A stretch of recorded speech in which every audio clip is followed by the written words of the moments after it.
Well. Welcome back to all you awesome peeps and peepettes. Thank you for joining me for the late show.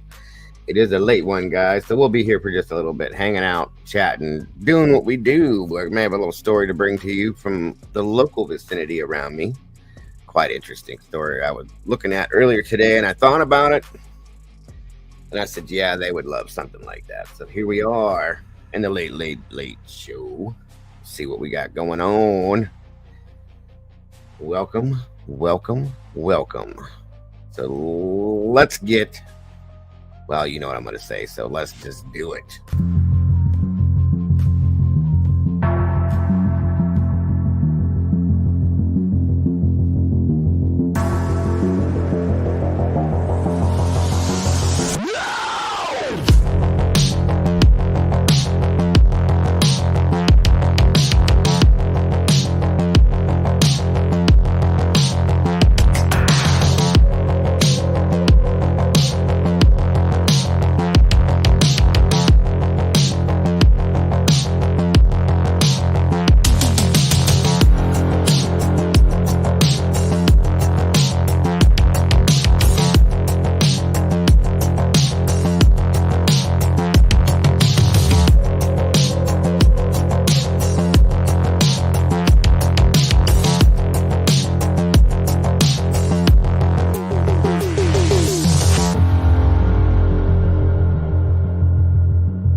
Hello, everybody. Welcome back to the cafe for the late show with Dago. Thank you for being here tonight.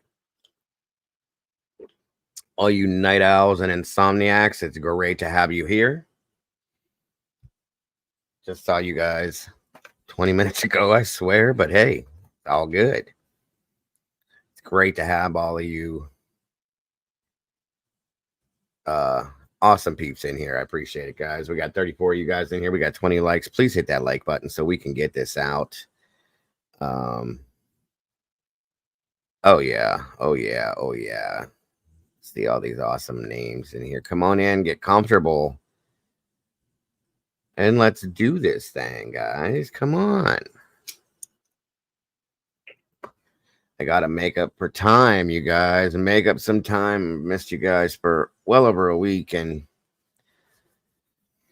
I got lots of time to make up. Lots and lots of time. So, what better way to do it? I'm not going to sleep. You're not going to sleep. Let's do it together. You know what I'm saying? So, I appreciate you guys jumping in here with me and Salty earlier. For those of you that were here, as we talked about the Crystal Rogers case, which has been an ongoing case for well over 9 years, you guys, and it's a pretty crazy case, pretty crazy situation. There's finally been some movement in it, in the past 2 years, and it's good, it's good. So we're gonna bring out whatever we can, document wise and everything, and show you guys all of that. Probably tomorrow I might bring some more of it back, but still. I appreciate all your input and everybody being so active within that as we were talking about it too. It really is amazing. And again, guys, If you haven't been able to tell, for those of you that have been here, I'm trying to bring true crime back to the true crime platform. Okay. At least with my channel. We've been missing it for a while. There's been so much drama and distasteful stuff that's been bouncing around here or there and everything else. And this is not the drama community, guys. It's not the drama genre. So, in turn, like I said, I'm trying to bring back what we're here for, at least in my aspect of it. And, people aren't happy about it. I've noticed that because I've lost some subscribers. And I'm sorry for that, I really am. But if they're not here for true crime, then I guess we don't want them here. That's my opinion. I always want everybody. My door's open to everyone. But the drama stuff just is not what we're here about. And it's gotten too far into that, So hopefully this is going to make a change. We'll see what happens.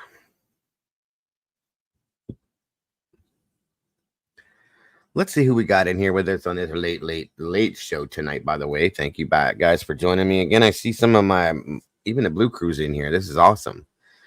Emerald Skies, welcome. Good to see you. Mystery, welcome back. I believe Mystery. Let me check. Hold on.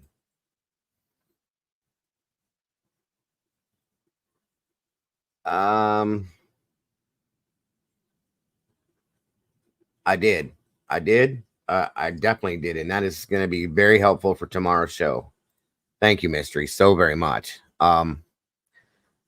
Thank you. Thank you. That's awesome. And again, welcome back, Leslie and Billy.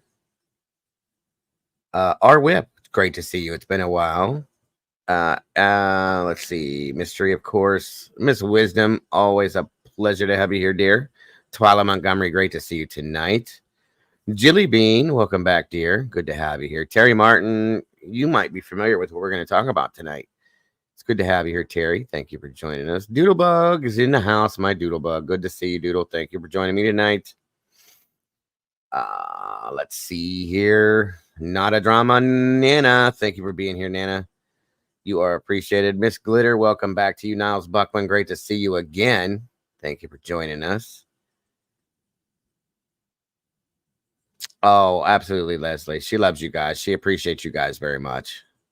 She really does. So, Green-eyed PI's in the house. Thank you for joining us tonight, Green-eyed. Appreciate you very much, too. Thank you for that, Miss Sherry. Please check out that message, guys, if you will. Drown out the drama. I love the name. Welcome, welcome. Great to have you here. And Drama Destroyer, thank you for joining as well. We got the drama haters in here. I love it. Craving Crimes. We all are. Thank you for joining us. Sagan Decay, thank you for joining us. Interesting name. Appreciate you. Pancake Corn, how are you? Welcome to you. You guys and your names are crazy. Miss Anna, thank you for being here tonight. Teresa S., welcome back to you. You are appreciated. Appreciate you. Uh-oh. Hold on, guys. My dogs are going nuts. 1 second.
Sorry about this. Caden coming in late. Freaked all the dogs out. Sorry. Miss Teresa, thank you. You are appreciated. Josie West, welcome. I hope you're feeling better at least a little bit.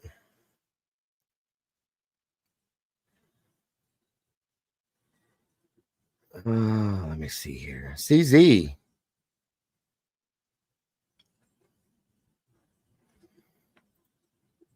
And subscribe from a few channels. Never did that before, but some channels only talk about Sebastian Rogers, creator drama, and that's it. Oh, wow. Yeah, I've heard that a lot. I'm glad you're still here, CZ. I appreciate you very much. Like I said, I try to avoid every bit of that. I will talk about Sebastian when there's something to talk about of importance, but other than that, no. Welcome back, Mittens for Kittens.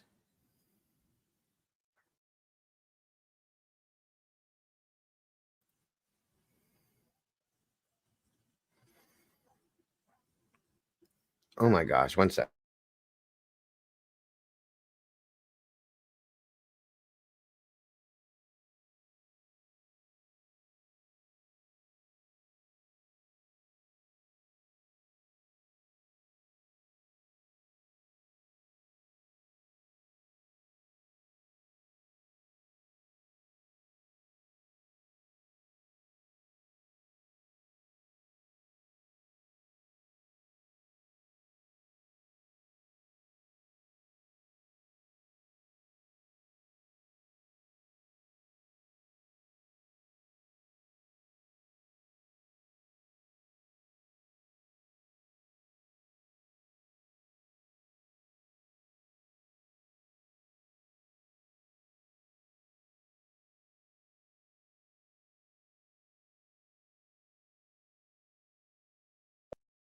Sorry, dogs are still going crazy. Okay, I think I got everybody. Let me see. If I didn't, welcome back, Lori. Facts, not feelings. Looks like I got 43 of you guys in here tonight. 26 likes. Let's try to get that out there if we can.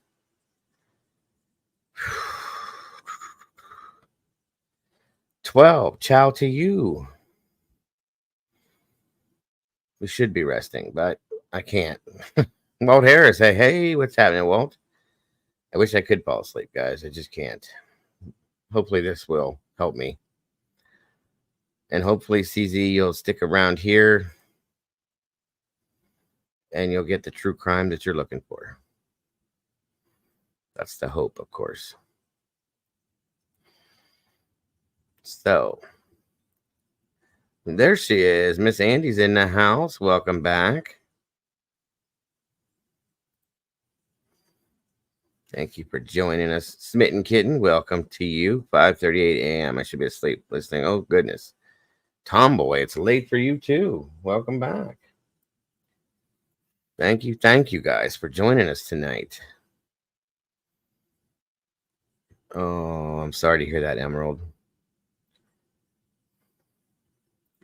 Exactly. A few creators have talked about anything. Oh, wow. Yeah, see, I got away from that.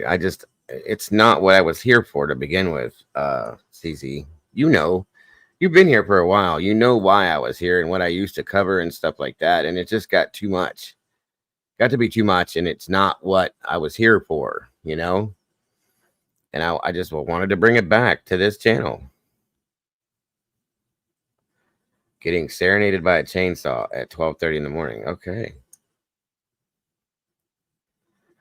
It is, Doodle's right. It's very easy to get pulled into it, especially if you have opinions about things, you know? But I personally will be doing my absolute best to stay out of any of that kind of conversation unless it's something that directly affects a victim and it has some effect on the case. I'll talk about something like that, but I'm not going to go dragging other creators and doing that kind of stuff. That's not my style, guys. You guys know that. For those of you that have been here, you definitely know that. Okay, well, if I'm putting you to sleep, then good, Tomboy. You need to sleep then. Of course, greatly enjoy being here. Other channels regarding Ukraine. I spend most of my time here. I have been here since late last spring. So, yeah, you've been here for a long time. And we appreciate you very much for that, too. I have not heard anything new about Noah Presgrove's case, Emerald. I've looked, nothing, nothing new. For those of you that weren't here earlier, I did bring out the Crystal Rogers case. We're going to be delving into that as well. Meta Mom, hello. Wonderful to see you. Thank you for joining us.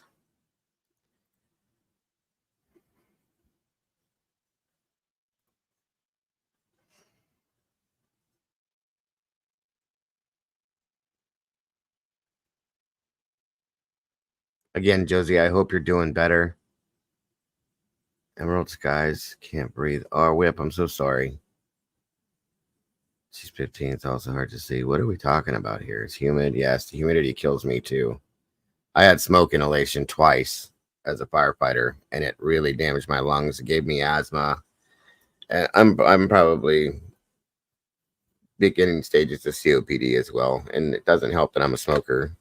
That's my stupidity. But I went to the doctors the other day and I told him, I gotta quit, doc. I gotta quit. And it's not a good time to quit because I'm under like extreme stress here. Okay. But I do need to quit and I want to quit. You know, I want to be able to breathe better and I want to be able to get around better and do things better and so on and so forth. Um, Absolutely, Josie. I'm glad we can be here with you, keep you company. I know once you're a smoker, it's just part of life and then you don't quit. But I have to. I like smoking. That's the thing, but I have to quit. So I understand, Mom. The drama stuff is entertaining in some aspects sometimes, but the problem is it's the same stuff again and again and again and again and again and again. So, you know, it can be entertaining. I've said that. I think Salty has said that. I thought she might drop back in here, but it's probably late. She might be going to bed. But SG, hello. I can't do the cold turkey thing. I don't get it. I don't know how anybody can if you're a hardcore smoker like I was. My mother-in-law did it. She's 66 years old and she did it.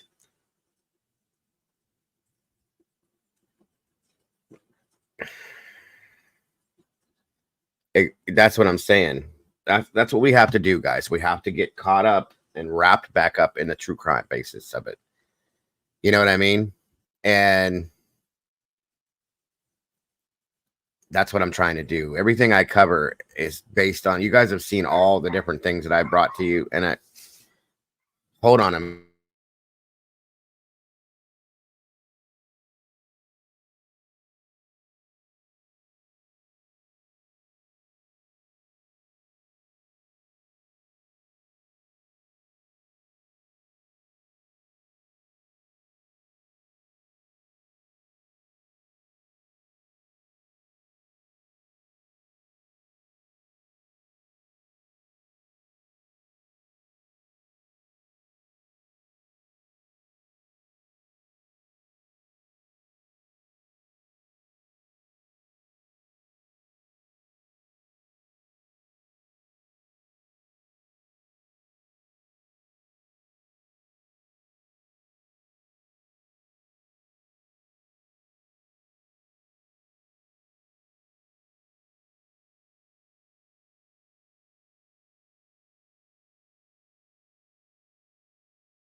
Teenagers, I swear to God. Sonic Colson, yes, I've looked at that one. Good for you, Madam Mom. Oh, Salty is here. Good evening.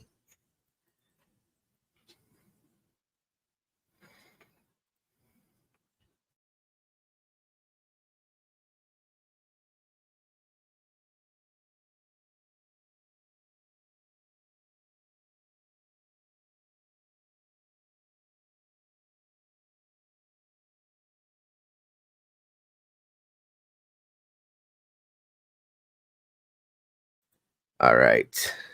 SG, good to see you too.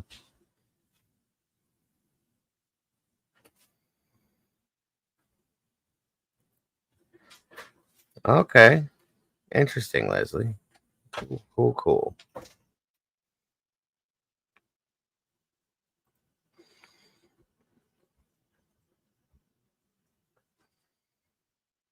Well, gotcha. Welcome, Avery. Good to see you.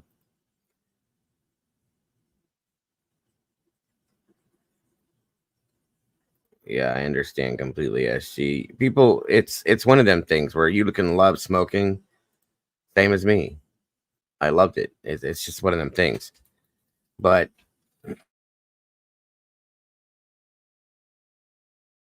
I love breathing better. You know what I mean? That's the thing, is I love breathing more. So but I thought I would bring something you guys kind of interesting tonight. It's a little bit offset. It's not what we were on. And I don't want to mix up cases like that. Okay. I want to stick to it's getting to a point where I do hate it because of the way it makes me feel. I want to keep like the Crystal Rogers case. I didn't quit yet, Avery. I'm getting ready to start to try to quit. I want to keep it separate from other things we do in the late shows and stuff like that. That way we can focus on it at a full hard pace. The late shows we kind of bounce around and do a little bit of everything and this, that, and everything else. So my doctor wrote me a prescription for something called Wellbutrin that I'm going to be starting here relatively soon. So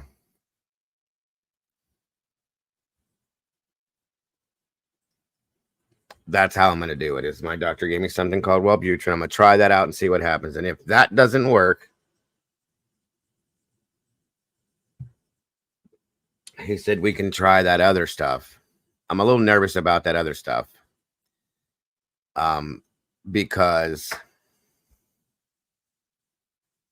I've heard that it causes people to have bad dreams and this and that. And if you got anxiety already, it can cause problems. And I have bad anxiety. And Carter, welcome back to you. But I've heard the Wellbutrin's good and it helps with depression too. We'll see. We will see.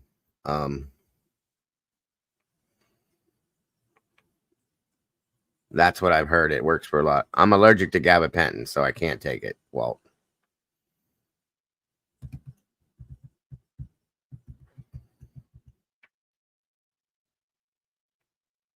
Leg cramps and headaches. Oh, well, that's not good. Quinny, welcome back.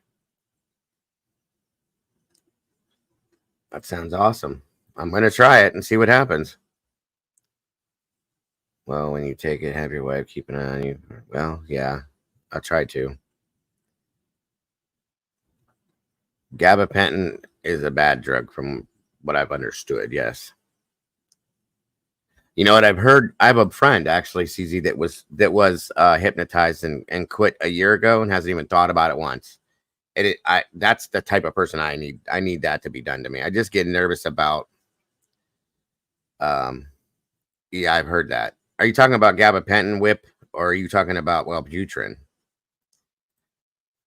Gabapentin, I think. That's what I hope you're talking about. But my friend, the only thing I worry about with hypnosis is that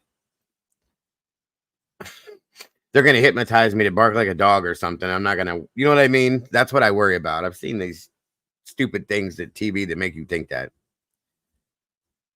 Okay, Doodle. Thank you, hon. Oh, I got you, Glitter. Gabapentin. Okay, that's what I thought. Yeah, I can't take it anyway. I can't take anything that has gabapentin in it. I'm highly allergic to it. So that sounds great, Doodle. I appreciate you. All right, so I know Terry's from this area too. Chantix, that's the other one. That's the other one that he said that he knows a lot of people that have taken it and it works. And I'm like, nah, I'm gonna try something else first and see how that works. And I think because my mind is into it too, I want to do it a bit. That might help. Okay, my understanding is that Wellbutrin makes them taste funky. You don't want it, and it makes the the urge for them a lot less. So that's what my thoughts are going to be.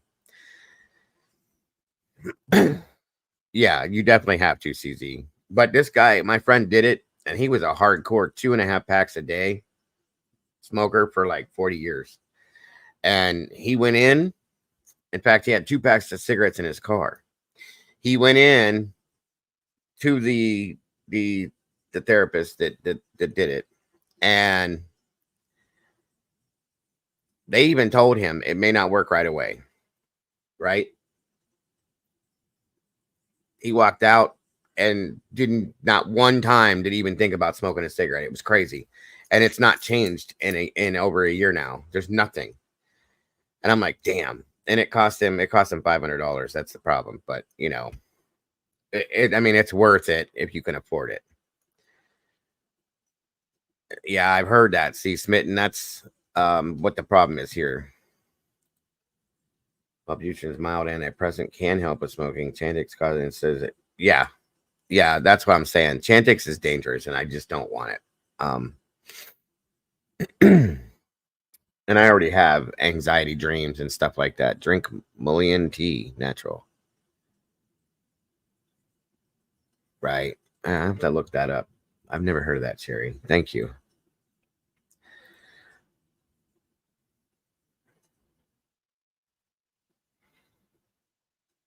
Lose weight. Bring someone with you to get hypnotized. Yeah. See, I can't vape either. It's too harsh on my lungs.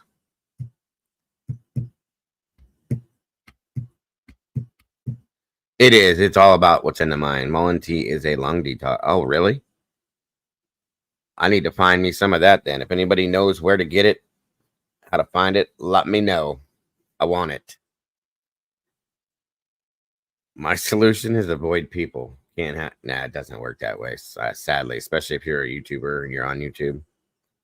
Burns your tongue. Gotcha. Yeah, Champix was way worse than Chantix, I heard.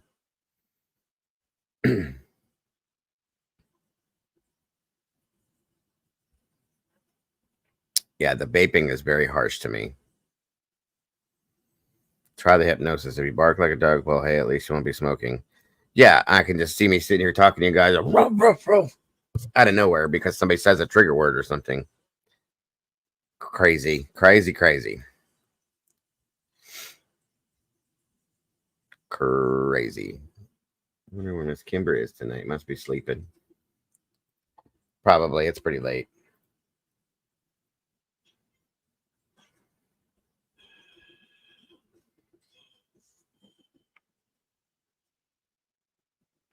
Yes, she. So. Here's what I'm going to do tonight, guys. I have a story. I really want to talk about it. It's kind of local to me. It's pretty close to me, like minutes away from where I live. I did, Salty. I just looked at those. Thank you. Charlie, good to see you. I hope.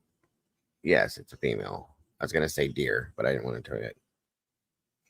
Easier it is to quit, right? Agreed. When I quit drinking, guys, I quit drinking 5.5 years ago. It was the easiest thing I've ever done in my life. I just stopped drinking. I drank one night, the night before. I woke up the next day and I didn't even really have a hangover the next day. And I was like, you know what? I don't like this anymore. I don't want it anymore. I just don't like the taste anymore. I'm just done. And I swear to God, in 5.5 years, I have not picked up a drop of alcohol. I haven't even looked at it. I don't want it. The smell of it makes me sick. I don't know what triggered that or what provoked that, but I'm grateful because at some point I was basically an alcoholic, guys, because of my pain, anxiety, depression, all of that wrapped in one big ball of shit. Okay. I was drinking daily and a lot. Okay.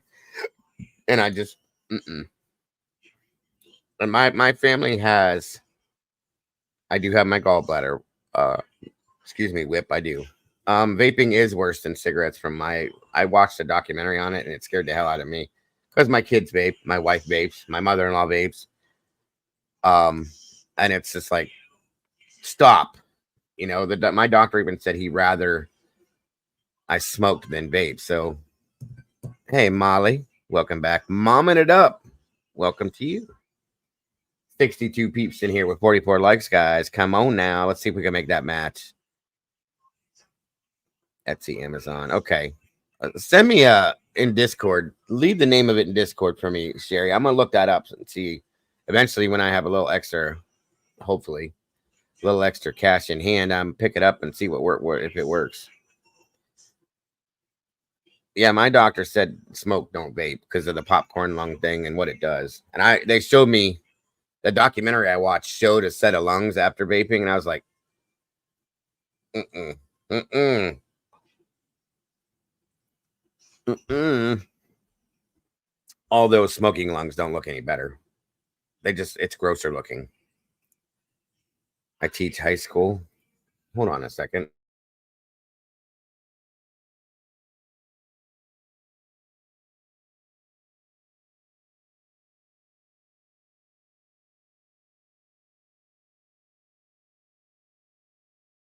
Okay.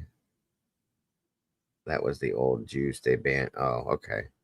I know you do, Molly. I've heard you vape like repetitiously.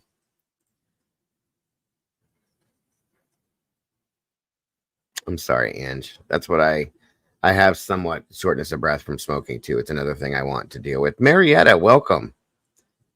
It's great to see all you guys in here. Thank you for joining us tonight. So, I probably should get to a topic. So, I live in Ohio. This is why I said Terry might know what I'm talking about. I live in Ohio, and I'm in between Cleveland and Akron, within those areas. Okay, in a very country rural area. I'm very close to the area that we're going to talk about here shortly. Terry, again, like I said, may know what I'm talking about because she's kind of in the close to this area too. So, hey, Groot, been a minute. Good to see you tonight. Ohio has a lot of, as boring as they are, a lot of crazy things that go on here. Okay. Well, there's a channel that put out something about, there's actually a lot of channels that put out stuff about Ohio. So I'm going to show you, we're going to review a channel that talks about something that is a true story based on some stuff that's happened here. Crazy stuff. And it's crime for sure, but it's got a little twist to it that's kind of mysterious and interesting. And I thought you guys would enjoy this. Right. So yeah, you would know all about this, Terry. I think. I know you're familiar with Alliance. There's a place called Berlin Lake that's pretty close to me. Berlin Road, Berlin Center, and it's a big lake and a park and all that type of stuff. Well, I'm going to show you. It's pretty wild stories. I don't know if you've heard of this before. Have you heard of Murder Road in Berlin, Terry?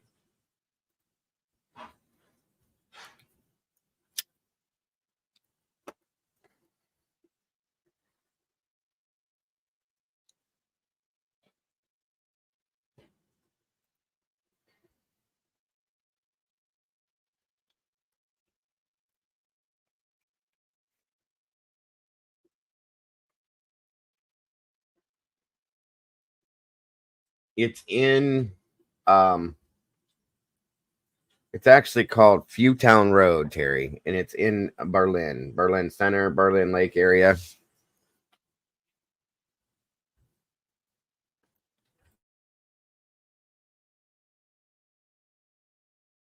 It is. It's. I think so, Walt. It's in Portage, Mahoning County. I think it covers both.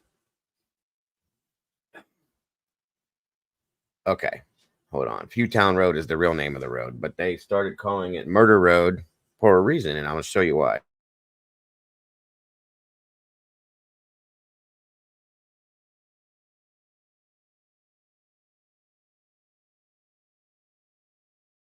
It's closer to Deerfield, if you guys are familiar with Deerfield, Ohio. Basically in Deerfield, Ohio. Okay. But there's a I think there's more than what this person's going to report, but there were at least, going back to the year I came out of high school, 1993, 4 murders that were unsolved and then some. Okay. Now this road, Glitter, you're from Ohio too. This road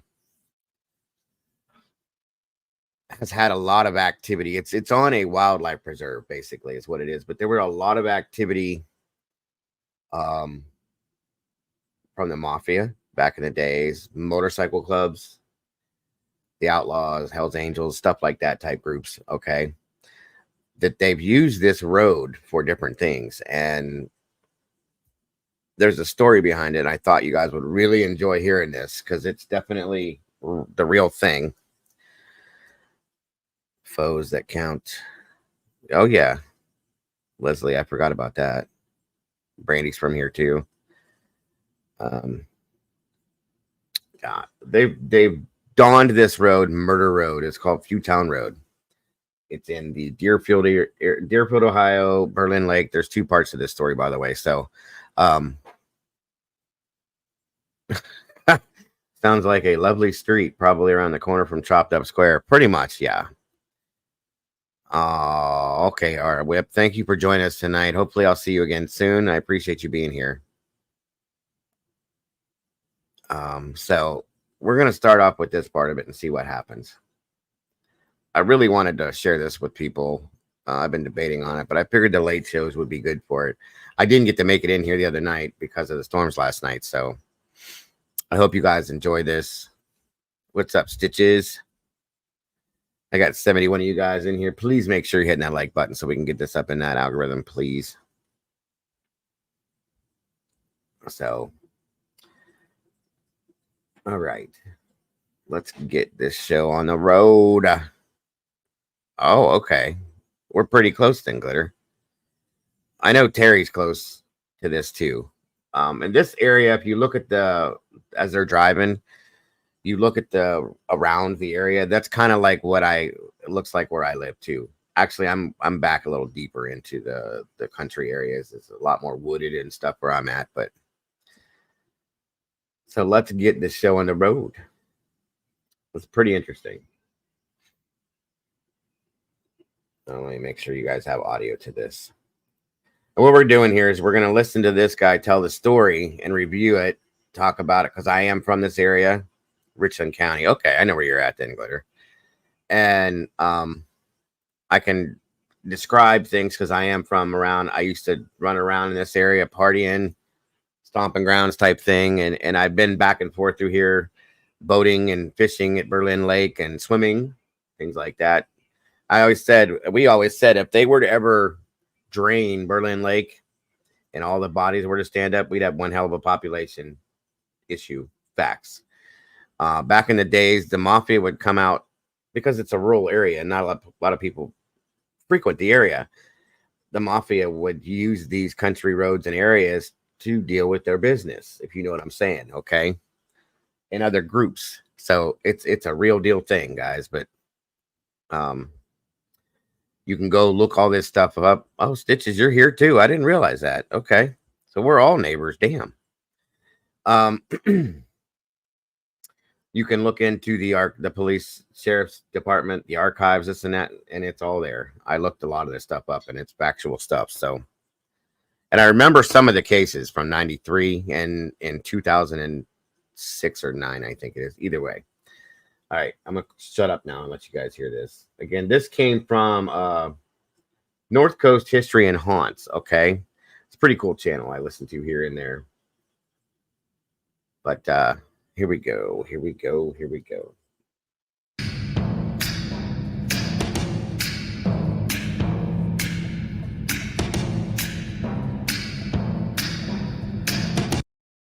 like I say, if you look around as they're driving, this is kind of like where I live. It looks just like this to an extent. So now, just so you guys know, like I said again, this road, he just turned onto this road. This is a wildlife preserve out here, okay? And it takes you out to different areas that they've used for training purposes, for different things, archery, a bunch of different stuff. The fire department's done training on here. But here's another thing is the fire department at some point, they actually locked this road off. It goes in further. They'll show you it's gated off now. It used to go back further into the woods, and they shut it down and locked it out. What's up, Richard? Welcome, sir. Appreciate you. But the fire department will not respond out here once you go so far without law enforcement response as well, because of the things that have happened out here, you guys. It's kind of crazy. So, and this is all factual information, so I'm just telling you. Welcome, Kim. It's wonderful to see you. Great to have you here. I'm sorry to hear you lost, but I hope you enjoyed yourselves. Let's see what they're saying here is this, like I said, this road will continue on into the woods. It goes back in quite a ways, okay? And they blocked it off so people couldn't get back there anymore with the gate. You can still climb, you can still get through there if you need to.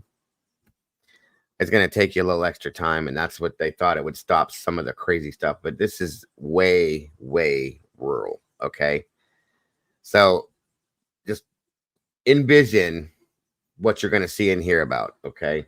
It says Fewtown Road continues into the woods, but is now blocked by a gate, and there is a small parking lot, which he just pulled into. After that, you could go through there on foot, and it's crazy. You're almost guaranteed. People started going back down this road back when I was in high school. Well, after a little bit after high school, I should say, looking for bodies, because it just seems to happen here. Okay. It's interesting, but it's a wildlife preserve, and they have, hunting that is allowed back through here, public hunting and stuff like that. So it's kind of interesting. Says there are no less than 4 unsolved murders tied to this location. No less than. They believe there's many more. And as you see, that's where the road continues on through, but it's gated off, so you can't come back through there in a vehicle, at least. No, I paused it, Avery. Hopefully we're not frozen. I currently live a few hundred miles below the Dago. Oh, gotcha.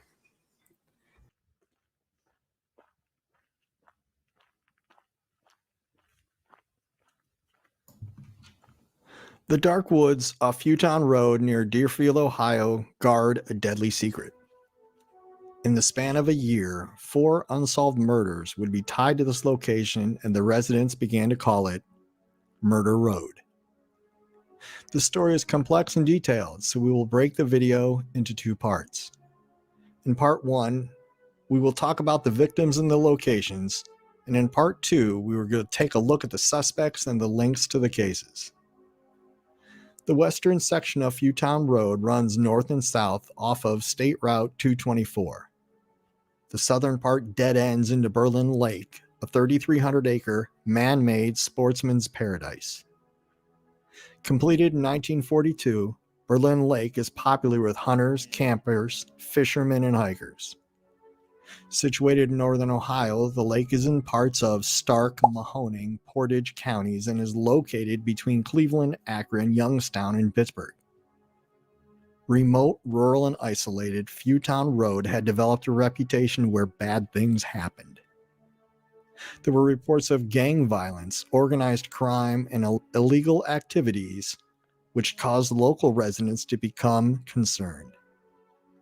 Some residents wouldn't leave their house without a firearm at all hours of the day. Starting in 1993, a wave of deadly violence would produce no fewer than 4 murders and potentially more, as officials began to notice striking similarities in these deadly cases. It became so bad, the local fire department refused to answer emergency calls on Fewtown Road without a police escort. Like all good stories, this one begins with, here's how it happened. On July 10th, 1993, swimmers in Berlin Lake discovered the dead body of 22-year-old Virginia Lakorchik of Alliance, Ohio, floating face down along Willow Point Beach, less than 3 miles away from Futon Road. She was found fully clothed, and her entire body had been badly beaten. She had been last seen the night before at a bar called the Town Tavern in Alliance, Ohio, a short distance from Berlin Lake. She had been... And just like I said, I was going to explain some of this. I've been to the Town Tavern multiple times. Back in the day, a lot. So, just so you know. last seen in the company of 22-year-old Robert Moore, and Virginia's family began to worry when she hadn't returned home the next day. Her family was driving around the area looking for her and were crushed to discover authorities had found her dead body, identifying her on the spot at the shore of Berlin Lake. Law enforcement immediately turned to Robert Moore, who turned himself in. Robert had beaten her so badly, the marijuana symbol on his left ring left imprints on her body. After he had left Virginia for dead, floating in Berlin Lake, he returned to the mobile home he shared with his wife, where he burned his cowboy boots and bloody clothes. Hoping a confession would produce a lighter sentence, Moore admitted to the crime.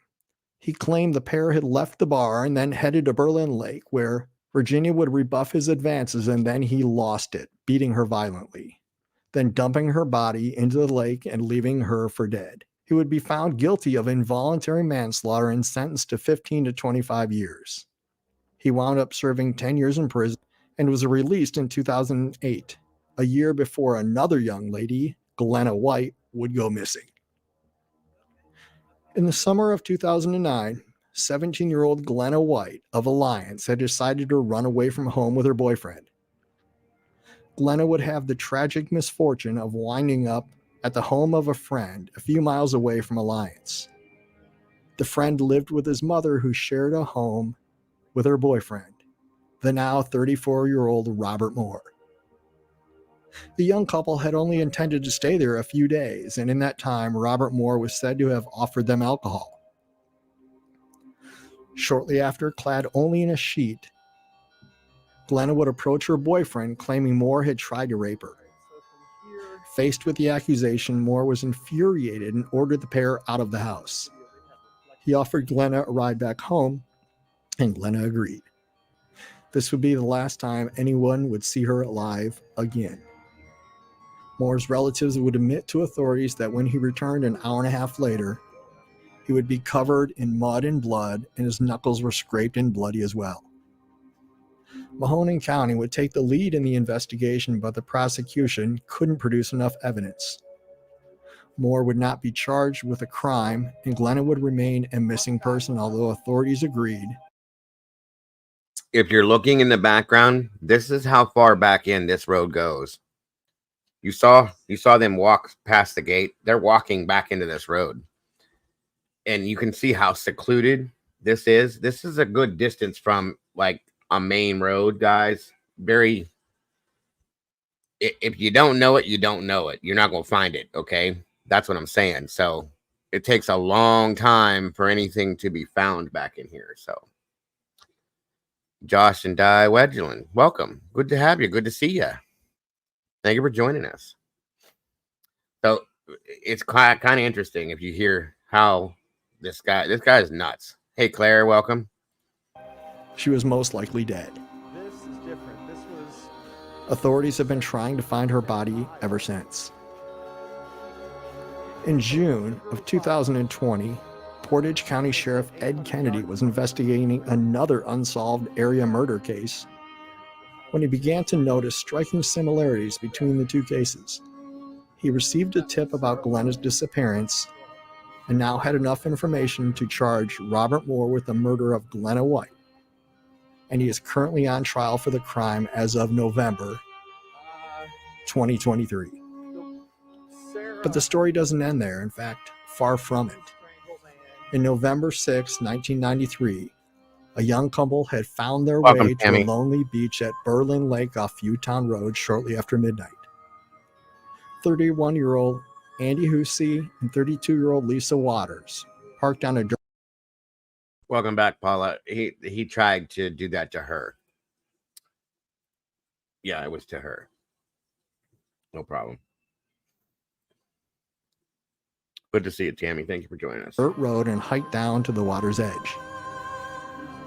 They sat on a log next to an old campfire ring where they sipped beers and talked, enjoying the calm moments before all hell would break loose. Behind them was a 40-foot cliff, deep dark woods, and a sniper with a .30-30 caliber rifle. The sniper sighted down through the gun's scope and fired his first shot. The bullet entered Andy Hussey's back and pierced his heart, where he fell off the log dead, never realizing what had happened. Lisa tried to run in terror, but the sniper took aim again and fired into the darkness at a moving target more than 60 feet away. The bullet entered the back of her neck and ripped through her lungs. She fell dead only 15 feet away from the spot where she'd been sitting. As the sun came up the next morning, a couple of deer hunters came across the grisly scene. The police were alerted, investigators arrived, and the coroner began to piece together the awful crime scene. They soon recovered the spent shells from the cliff where the sniper had done his deadly deed the night before. Police. No, Richard, this was in 1994. Weren't initially surprised the shots didn't raise concern, as hunting season for rabbits and pheasants had opened the day before. But it was very clear no one ever mistook Waters and Hussey for small game. This was cold-blooded murder. Not a lot is known about Andy Hussey, although he was the son of Portage County Sheriff Lieutenant Gordon Hussey, and would have been very familiar with the Berlin Reservoir area. His family owned property there, and Andy was known to have enjoyed Berlin Lake to the fullest. Lisa Waters' father, Jerry Waters, told a reporter that as a youngster, Lisa displayed musical talent and loved singing gospel songs with her parents and younger brother. But when she was 16 years old and developed into adolescence, her behavior would change. She was diagnosed with a chemical imbalance and put on medication she didn't always take. Lisa was unemployed and had 3 children and was unable to take care of any of them. Sometimes Lisa ate her meals at a missionary in downtown Akron, and recently was living on the 3rd floor of a house on Beck Avenue in Akron. She had moved there a few months before her death after breaking up with a man she'd been living with in Kent, Ohio for the past 3 years, the father of one of her children. She was trying to get her life in order, and she was working on getting her high school equivalency degree and to become a nurse so that she could support her 3 children, but it was not to be. She had recently broken off a relationship with a man who had been charged with raping her and with criminal trafficking. No, Smitten, I haven't heard that. It's interesting, though. Quite interesting. Thanks for the input. Yes, Richard, 94, I believe. I saw that, Annie. Pretty wild. Trespass. Although she was able to get a temporary protection order, ultimately he was only found guilty of child endangering. Authorities began to focus on someone with the marksman's skills to shoot 2 people dead in the dark with 2 shots from over 60 feet away. Portage County Sheriff Dwayne Cayley said that he thought it was likely that the killer probably knew the victims and had a suspect in mind, someone who was skilled enough to make that first shot. But authorities ultimately never got enough evidence to file a charge, and to this day, the murders of Lisa Waters and Andy Hussey remain unsolved. On August 25th, 1994, at 7:30 in the morning, just 9 short months since Waters and Hussey were murdered, an oil and gas company inspector drove down Viewtown Road, routinely checking gas wells. There he spotted a body in the woods just a few hundred feet from where Andy and Lisa were killed. It was the nude and tortured remains of a young girl. Detectives wouldn't publicly make any connections to the two cases, but an unsettling feeling began to creep up all around Fewtown Road. The coroner would find the young girl probably died of strangulation, but she'd also been beaten with fists, stabbed with a screwdriver, and cut with a knife. She'd been killed elsewhere, then dumped about 24 hours before the gas inspector had found her body. The day her body is discovered, forensic specialists are on the site looking for evidence, while back at the sheriff's office, deputies are contacting area police departments asking about the cases of missing girls. They quickly find a match in nearby Alliance. So this is the end of the road. Police. Thank you so much, Leslie. God bless. Every little bit helps. It is so very much appreciated, and thank you again. Contact Janet Menendez, who had reported her daughter missing just 4 days earlier, and asked Janet to come and take a look at the body. Goes to those Shortly after noon, deputies escorted Janet past a crowd of reporters and into the woods. Seconds later, everyone heard Janet scream. Her daughter Catherine had been found. 17-year-old Catherine Menendez was last seen by her family that Saturday night. Her family was going to see a movie, but Kathy had decided to stay back, saying she was going to spend the night at a friend's house in Deerfield. While staying out at night was not entirely unusual for Kathy, she always made it a habit to check in with her family.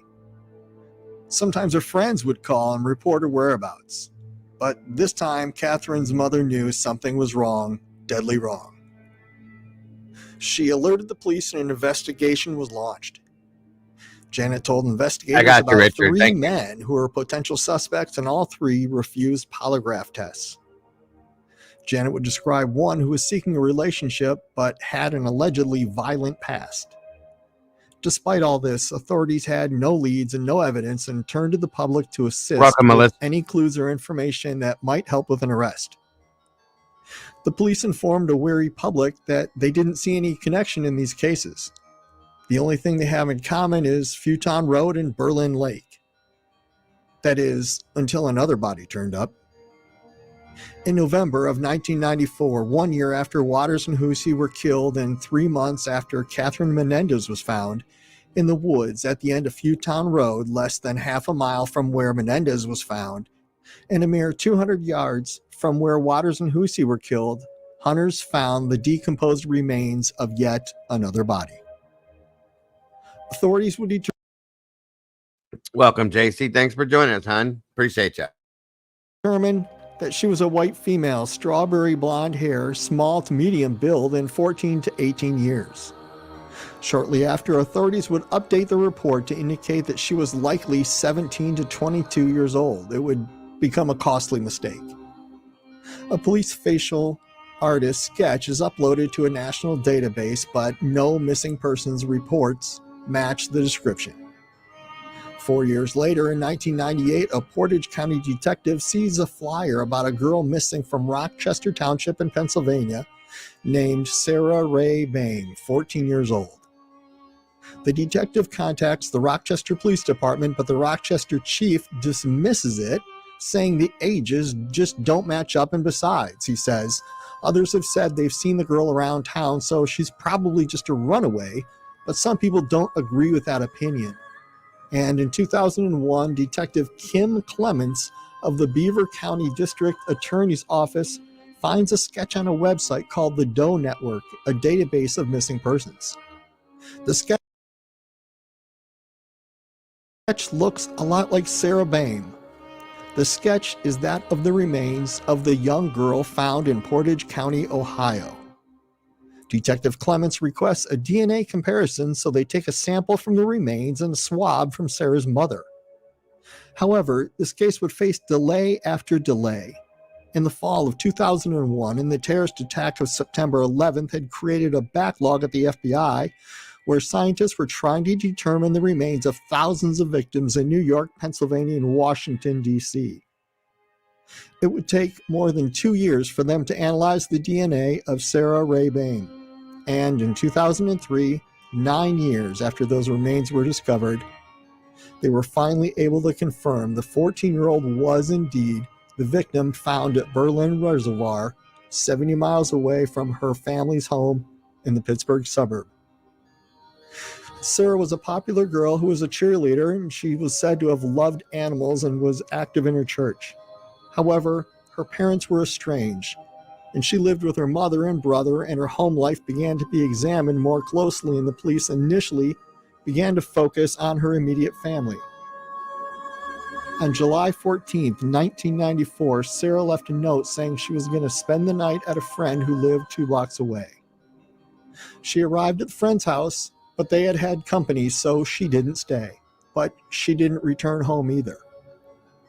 When her mother, Phyllis Boehm, learned the next day that her daughter hadn't stayed at her friend's house, and after missing a counseling appointment, she called the police. Although she had never run away before, police seemingly had a reason to call her a runaway. A few days after she disappeared, Sarah's uncle claimed to have found a note tucked under her pillow, and it was written in 4 different colored inks. The letter wasn't released to the public until 2011, 7 years after her death.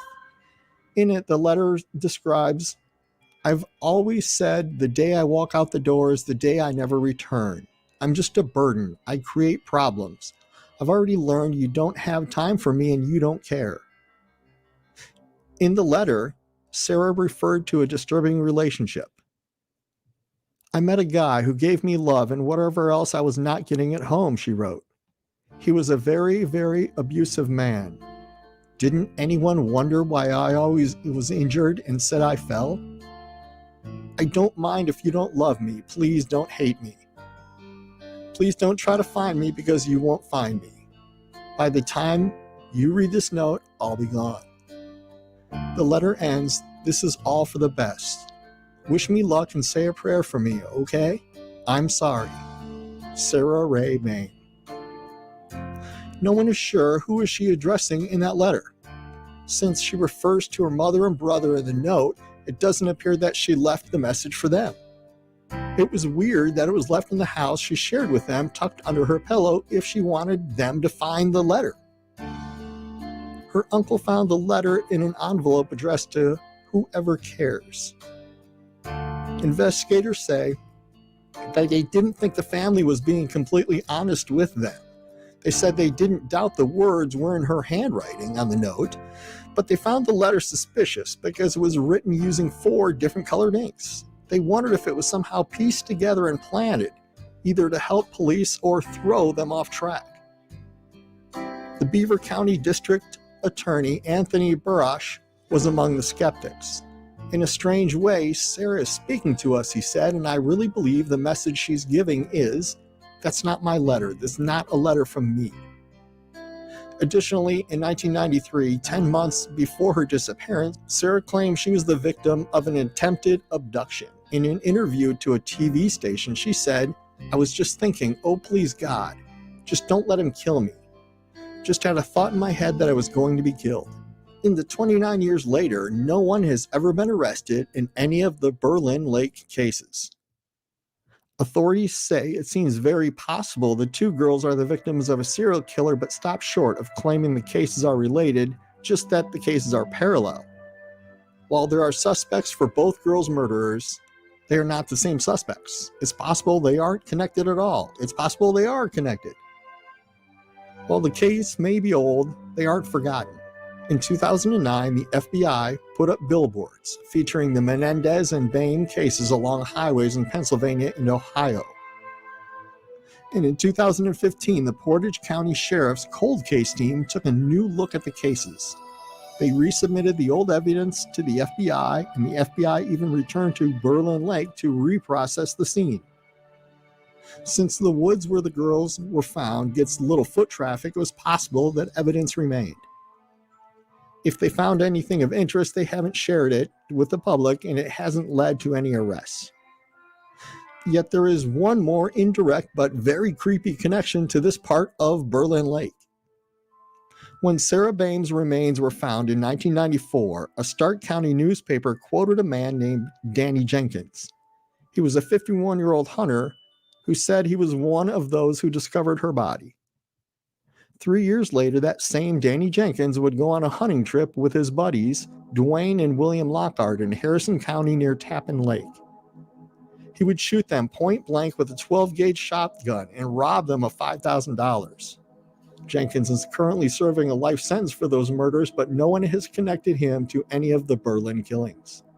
And Portage County authorities say he lied when he claimed to have been among the hunters who discovered Bame's remains.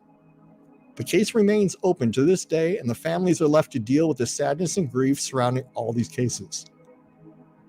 Okay, if you're still watching by this point, I want to show you a few details about Futon Road. This is from a drone, obviously, and we're looking down into the woods. You can just see exactly how dense and isolated this place is. It's fall here in northern Ohio, and the leaves are off the trees, so you can get a good view of exactly what the woods look like. But in the summer, it's very lush, and those trees would have a very, very tight canopy. There was no way you could see much light down on the floor. So it would make a perfect spot to hide just about anything. There's a fantastic podcast called Murder Road, and in it, some women describe what it was like to live on Futon Road growing up, and they describe just how dangerous and isolated this road was.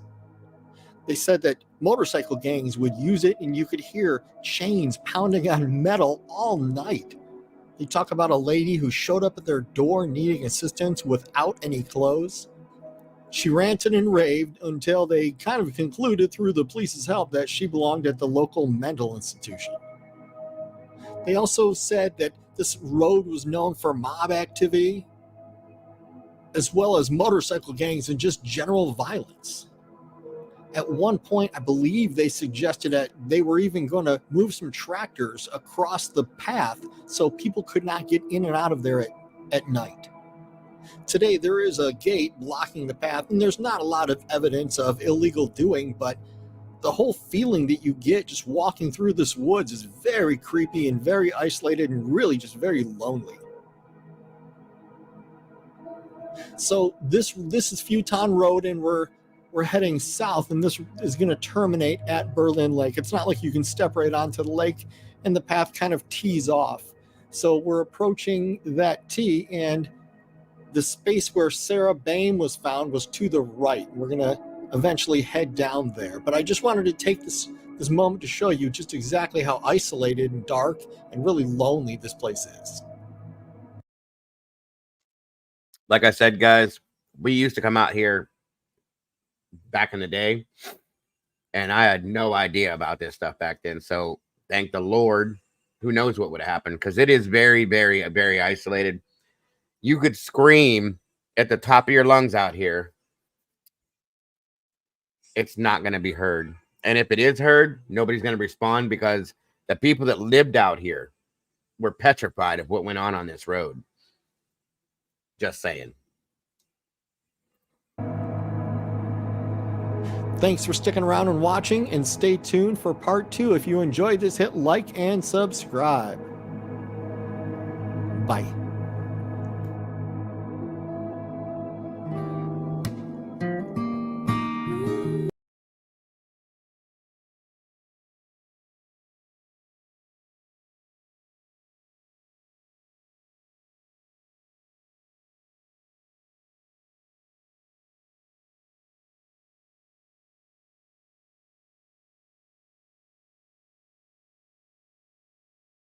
Just 1 second.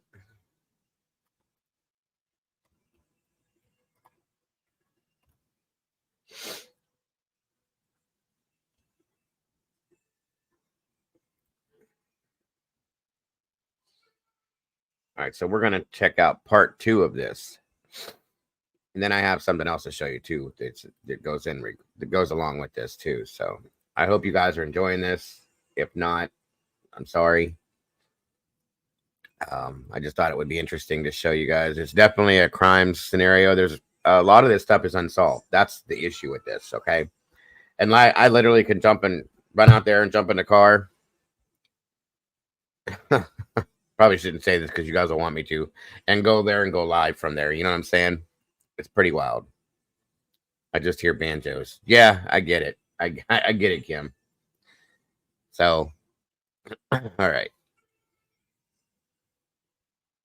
off we go. This will kind of show you what it's like. Past year that this was filmed here, November 23. So, right as the sun's going down. To another edition of North Coast History and Haunts. In this episode, we return to Fewtown Road in Deerfield, Ohio, to once again explore the unsolved murders of 4 people that occurred in a single year. From 1993 to 1994, the bodies of Anthony Hussey, Lisa Waters, Catherine Menendez, and Sarah Boehm would all be discovered within a short distance of each other at this lonely, isolated spot. And some of the suspects. As we walk down Fewtown Road in the dark. So let's take a look at some locations here. This is Fewtown Road as it extends into Berlin Lake. It intersects with Watson Road and it forms kind of an L-shaped. Let's take a look at an inset map of Berlin Lake to kind of give you a better idea of exactly where we're talking about. The red circle is where we're at. So as you look at Fewtown Road and Watson Road, you can just see how really rural and isolated this place is. The yellow line indicates a single lane road that goes into the woods, and on the left used to be a boat ramp, but it's been since decommissioned.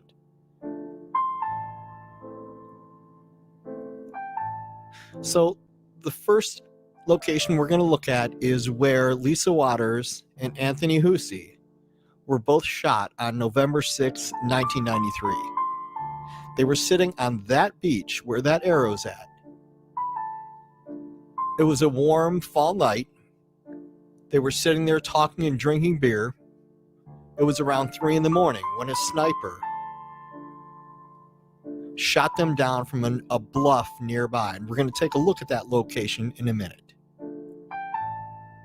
But one thing to take note of is to see how far down on Watson Road they were when they parked. So it would have been difficult for somebody to sneak up on them. I would think that they would have heard or seen a car if it was coming down the road toward them.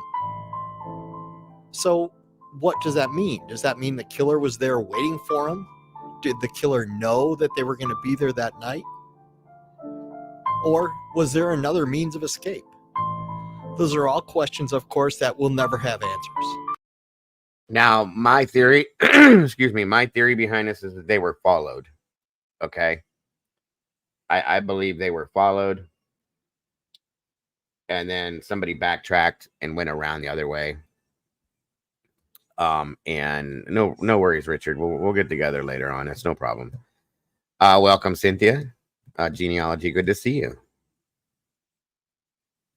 So yeah, that's what I think happened in this case.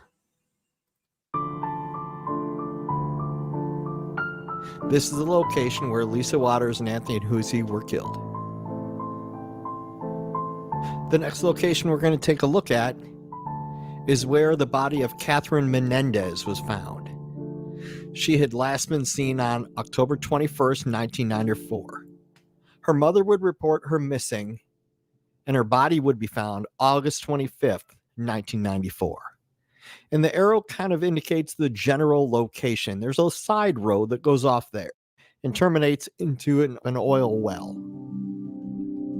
But maybe 100 yards down that little road on the left-hand side is the marker where Catherine Menendez's body was discovered. And the next location we're going to look at is Sarah Ray Boehm. She was last seen leaving her house in Pennsylvania on July 14th in 1994. Her body would be discovered on November 4th of the same year by hunters.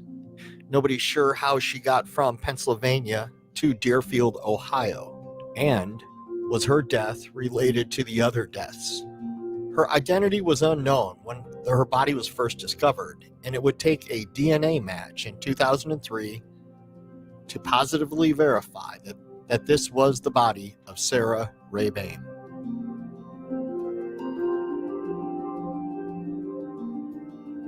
And the last location we're going to take a look at is where the body of Virginia Lokorchik was found after she was killed on July 10th in 1993. Her body would be discovered at a place called Willow Point Beach, and it's less than 3 miles away. Virginia would be murdered by a guy named Robert Moore, who had... Now, Willow Point Beach is somewhere we always used to go. Always used to hang out. Would go swimming there. Right over here. It was probably the cleanest spot in Berlin where you could get in without, getting in a bunch of muck and crap. So yeah, that teenagers were always going there, swimming and doing other things and stuff, drinking, because we could hide from our parents as teenagers, not knowing where the hell we were, and nobody would really come up on us, and we would just go out there and they constantly partying at the beach there. Admit to the crime and ultimately do 15 years in prison for it. We're going to talk about him a little bit later in the video as well.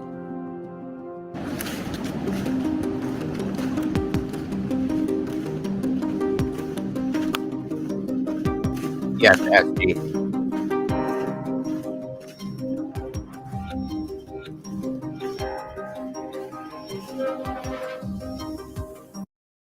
Marietta, I was 92, 91, 92, 93, 90, early 94, probably. All those years we would go there.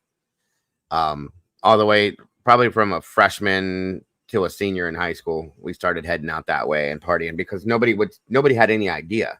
The police didn't come out there. The people that lived around there, they didn't bother with it.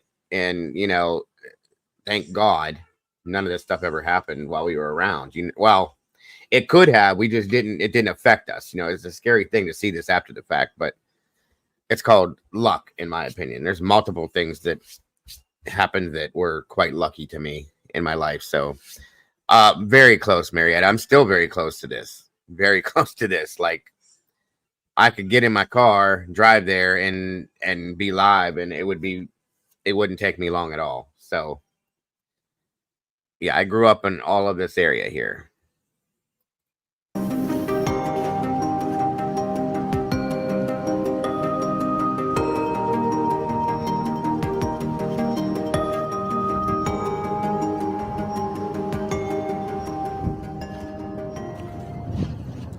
And the first individual location we're going to take a look at is Catherine Menendez. Her body was found on a little side road off of Futon Road. It was used to service the oil tank at the end of the trail. About 100 yards down, up on the left-hand side, there's a small rise of dirt. Just past that dirt is a circle of trees, and within those trees is where Catherine Menendez was found on August 25th, 1994.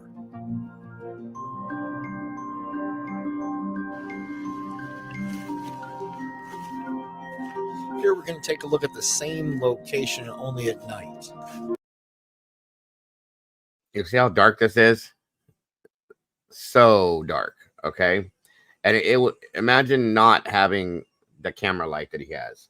It's black, and you can't see anywhere in front of you. That's why we always would go out within 4, 5, 6 of us together at a time. Had flashlights, headlights to the cars, blah, blah, blah. Take care, Richard. Thank you for joining us. I don't know, Terry. It could be, and again, it's crazy because this is free hunting ground, okay? Public hunting ground. So they could come out here and hunt at any cost. And that's how a lot of these people were found, was from hunters and stuff like that. So quite interesting, if you know what I'm saying. And it's just so weird to me. It gives me chills thinking about the fact of being here with friends and girlfriends and stuff, knowing that these things happened around the times that we were there and around us. We could have been victims of stuff like this if these people were doing this stuff. You know what I mean? It's crazy. So law enforcement had put reflective tacks in the trees to help identify the exact location of... Thank you, Miss Jerry, very much. And we're going to take a look at that here in a second. As you walk down the road, look for a small rise in the dirt. It's about 100 yards down the left-hand side. You shine your light in there, you can see exactly what I'm talking about.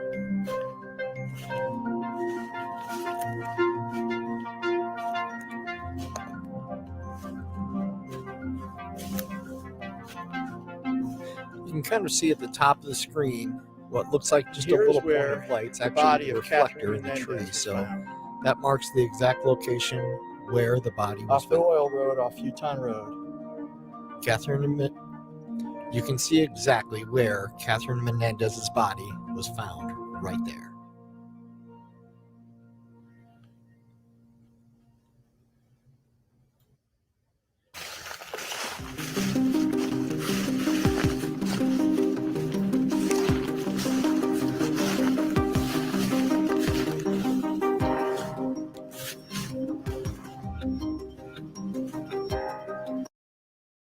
Now, this is where we used to go swimming all the time.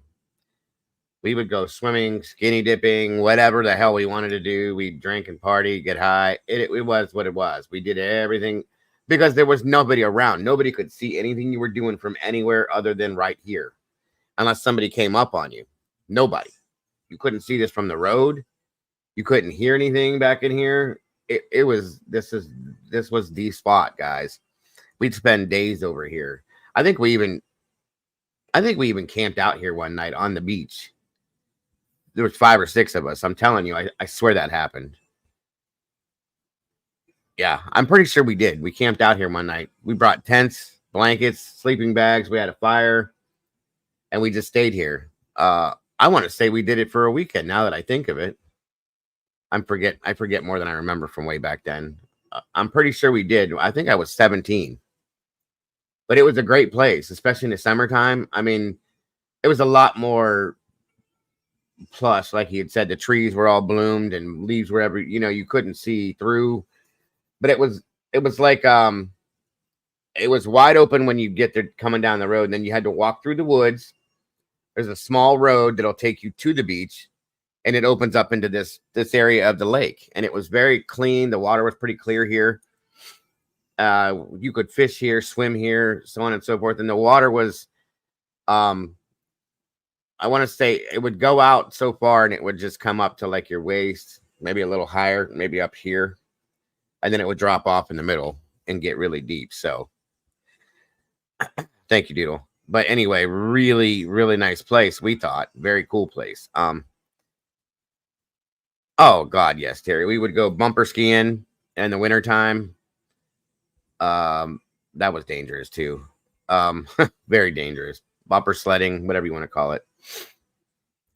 We did some stupid shit when we were younger. Like I said, there's a lot of reasons why we should not have survived some things. So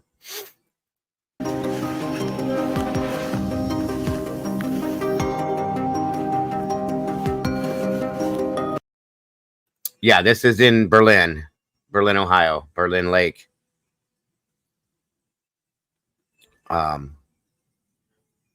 I still go to Berlin Lake to go fishing. One time at band camp, right? But not this area. This is they really patrol this area now because of the things that have happened. There's not a lot of stuff that's happened recently, but back in the 90s and early 2000s, I think 2020, last year something happened there, but not as much as it used to be. And way back in the 70s and the late 60s, my understanding was that there was a lot of mafia activity up back through here. So again, if this were to be drained, I think we'd have one hell of a population problem if all the people in this lake stood up at one time, is all I'm saying.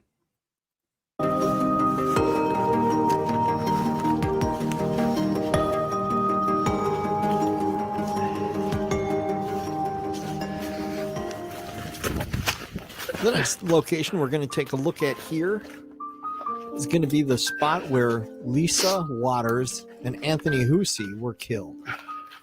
They were shot while on this beach. At this location, when a sniper would shoot them from behind with a 30-30 rifle at 3 o'clock in the morning in pitch darkness. So this would have been the vantage point as we spin around here.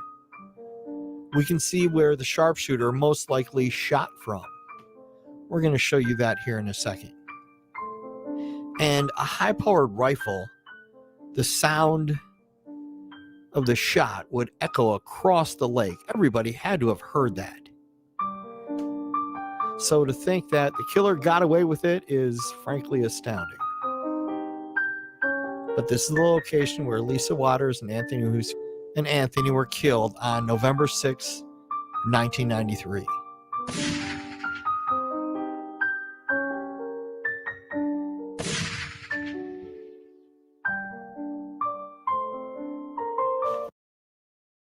It was only one person that they know of, and nobody knows who it was. There's an idea possibly of who it could have been, but there's no proof. So nobody's ever been arrested for it, from my understanding. I remember seeing it on the news, but it was so long ago. It was nothing that I paid attention to.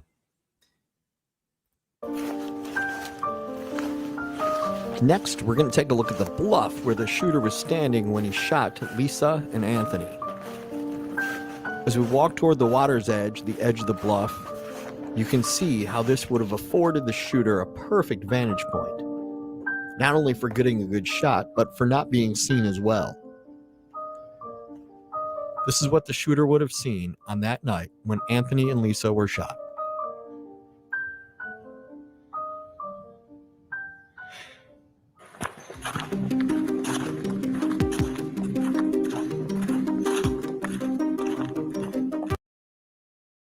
Four people that are known, Avery, but they believe quite a few more, possibly, because there were bodies found over a couple decades in different areas related to the same spots. You know what I mean?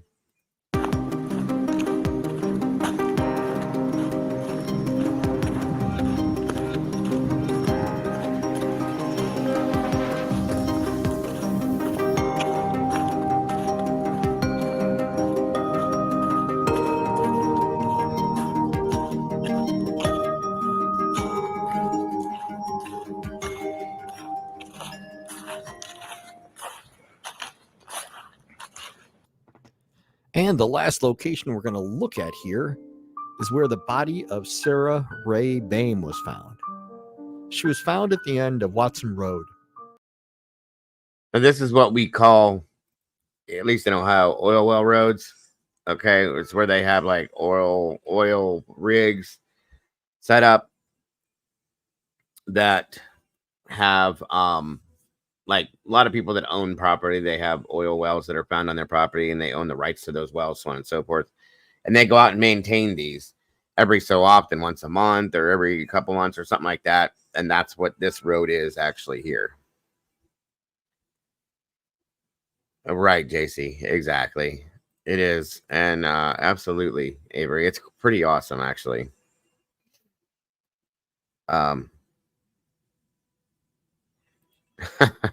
Paula, that's funny. And we're taking a look at this yellow pole. And this yellow pole is significant because it matches the map that was drawn by law enforcement, which details exactly where Sarah was found. If you look at the map, there's a yellow circle, and that's the metal poles referenced on the map. Now, the map itself is horribly out of scale, so if you're trying to make sense of it that way, it's probably not going to happen. But Sarah was found at the very end of Watson Road, 96 feet off of this yellow pole. We're going to walk to the exact location.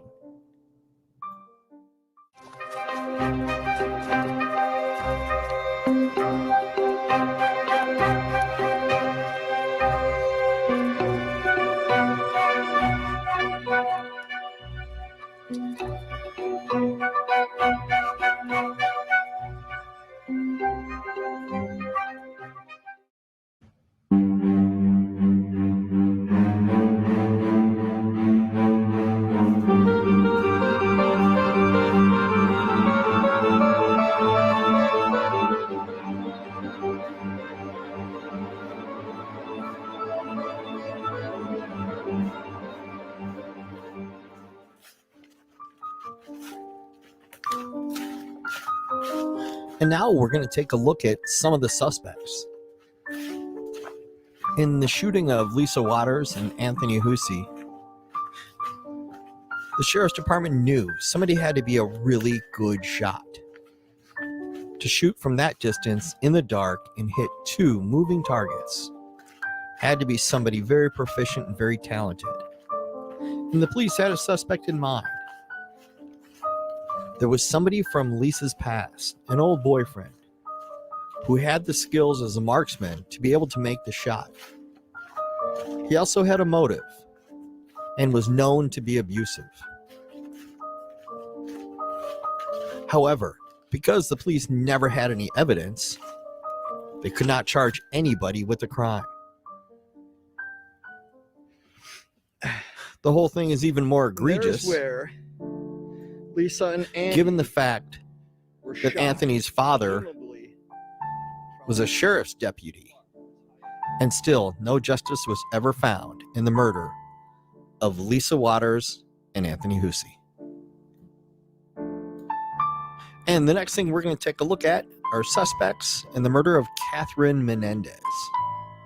No real strong suspect came to the police's attention in her murder. Catherine's mom did suggest that there were 3 potential suspects, including one with a violent past. However, all 3 refused polygraphs, and the police simply couldn't find enough evidence to arrest a suspect. Some people, however, have pointed the finger at this guy, Samuel Legg III. He was a long-haul truck driver, and he was arrested in 2019 in Arizona on unrelated murder charges in Ohio.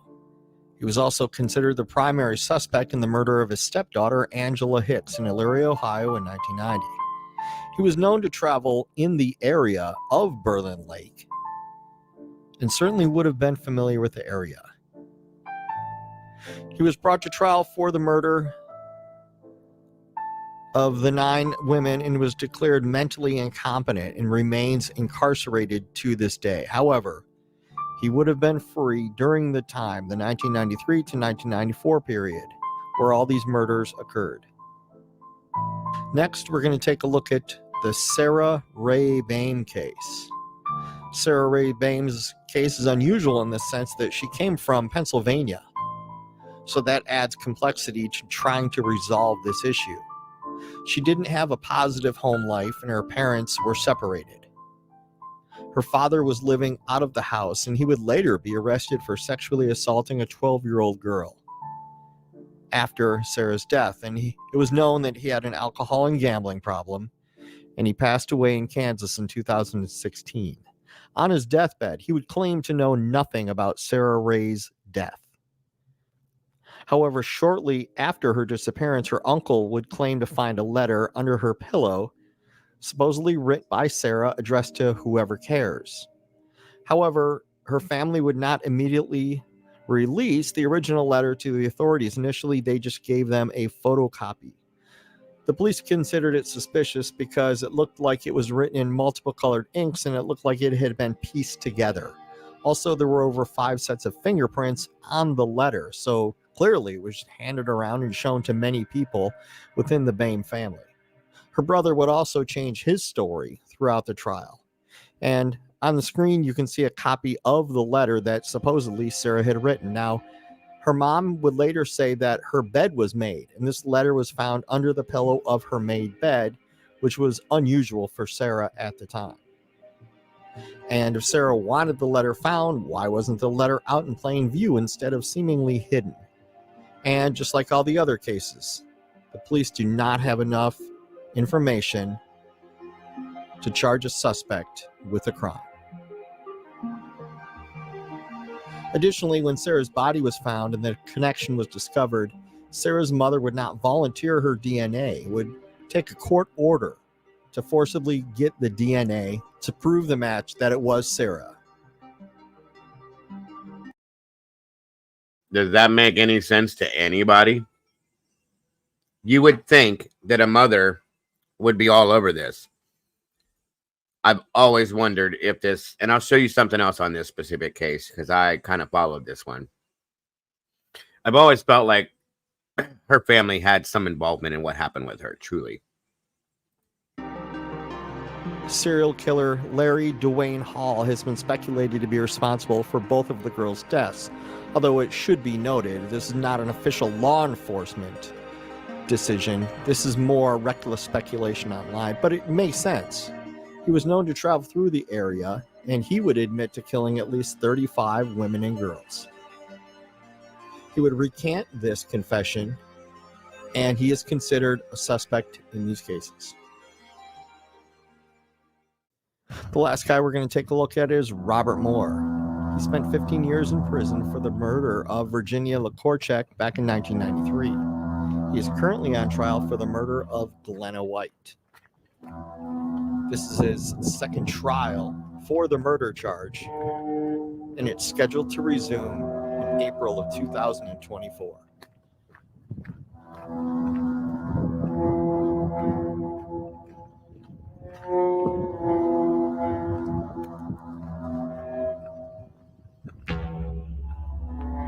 To date, no arrests have been made, no suspects have been charged in any of the murders of Fewtown Road.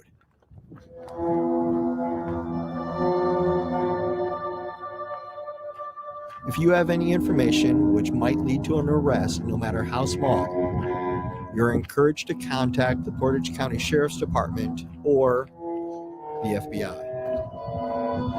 Thanks for watching and stay tuned.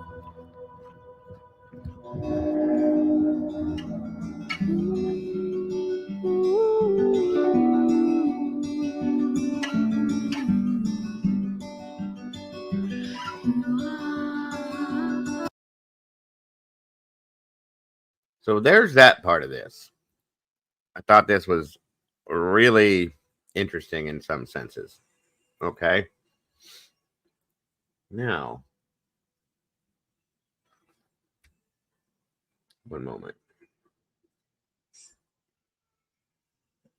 Let me show you something else about this other case here.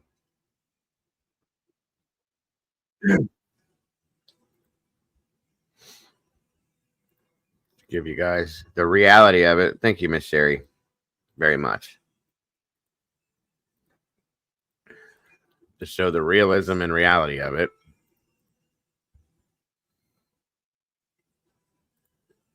A mysterious letter is found and 2 bodies turn up near a lake. It's a murder mystery with few clues, but a lot of questions. Was it the work of a serial killer, or was it someone she knew? Target 11 investigator Rick Earl tonight with more on the body at Berlin Lake. Sarah Boehm was last seen in Rochester, Beaver County. Now that's about 50 miles from Berlin Lake in Ohio. And today, nearly 3 decades later, investigators have uncovered some promising new leads they hope will ultimately help them solve the case of the body at Berlin Lake. She was a quiet introvert. She was shy, but she was just a sweet little girl. On the night of July 14th, 1994, 14-year-old Sarah Boehm, who lived in Rochester, Beaver County, told her older brother she was going to a friend's house for a sleepover. She never made it. The next morning, her mother, who was working that night, went to police, and the family began a frantic search. We went down all over Rochester. We went down to bowling alley, down the river where kids would hang out. You guys are canvassing the area. We went everywhere. We went everywhere. Just days after she disappeared, family members make a shocking discovery in her bedroom. Under her pillow, a letter written by Sarah. She talks about running away and starting a new life. She even says she's in an abusive relationship with an older man. Met an older guy who gave me love and whatever else I was not getting at home. He was a very, very abusive man. Didn't anyone wonder why I always had injuries? And I said I fell. I've always said the day I walk out the door is the day I'll never return. I thought everything over, and it is best to leave. I'm just a burden. She wasn't a burden. Her uncle doesn't believe there was ever an older man in her life. He says Sarah was distraught over her parents' divorce. I just think it was just another cry out for attention, and she was hurting. It was a sad little girl. The days turned into weeks, then months and years. Then in 2000, a break in the investigation. A Beaver County detective searching missing persons reports came across this sketch of a young girl whose body was found by hunters near Berlin Lake in Ohio in November of 1994, just 4 months after Sarah vanished. It's about an hour drive from Rochester. The detective made the connection, and DNA test eventually confirmed it was Sarah Bain. So it must have been some sense of relief Oh, that it you could was. bring her home. We could bring her home, put her to rest, but for us, we have no rest until we find out who did that to her. We want justice for her. Investigators called it a violent death. She had been strangled, and the family got more disturbing and troubling information. Several months before Bain's remains were found, the body of 17-year-old Catherine Menendez of Alliance, Ohio, was found several hundred yards from Bain. She had been missing only a few days and was strangled and stabbed. Did that raise Oh, suspicions? yeah, we thought, is there like maybe a serial killer or something? I don't know. Do you think there's a connection there? You can't rule a connection out. They're both similar in age. Beaver County Detective Mike Kreider has now taken over the investigation. At one point years ago, he says investigators zeroed in on Sarah's now deceased father, Jack, who was convicted of molesting a young relative. But he was in West Virginia at a concert the day Sarah disappeared. Nothing ever panned out with that theory. Jack had pretty solid alibi of where he was at the time. On his deathbed, I had asked him, I said, Jack, is there anything you need to say, anything to get off your chest, whether to do about Sarah? And he just said no. And he just wants to find out who did this to his daughter. And I believe him. I do. I wholeheartedly believe him. On the wall next to Detective Kreider's desk, a constant reminder of the case.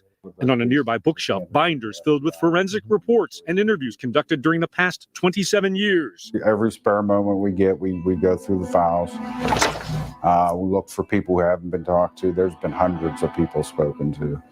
And there's a lot of work that have been done, but there's a lot more that needs done. And Kreider says they've recently uncovered some new information. There's some people we found that have relationships between this area and the Berlin Lake area. So we've been following up on that, the people who have the two connections. Anything promising to you? There's a couple that could, I think, turn out good for us. And we pray that will happen. We need justice for her. And today, the family's still holding out hope that one day Sarah's killer will be brought to justice. Meanwhile, investigations involve people with connections to both Rochester and Berlin Lake. Rick Earl, Channel 11 News. I think I'm. All right. 1 second here.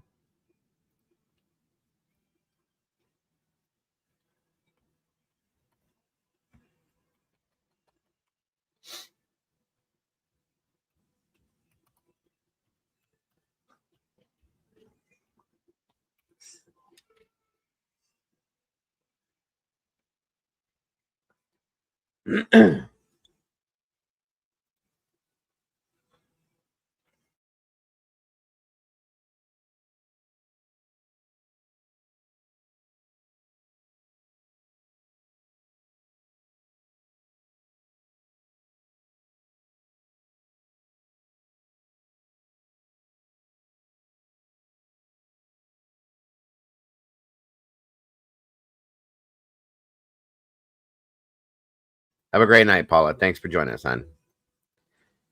All right, guys. This is another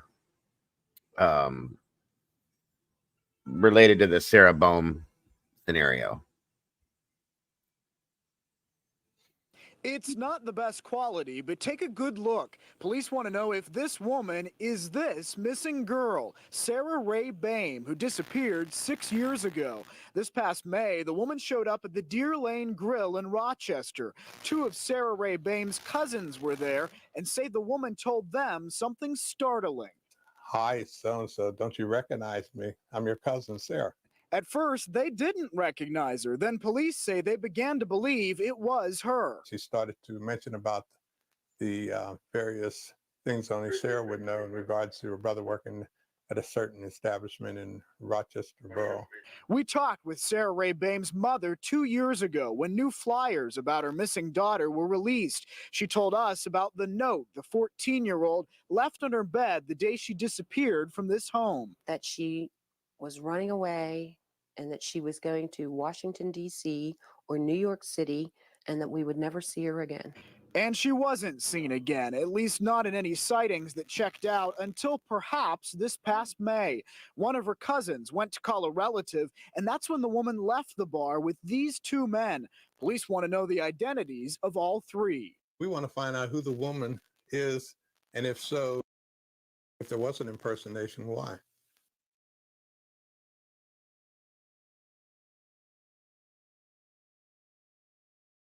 I thought that was pretty wild, considering what we just saw from the other part of it.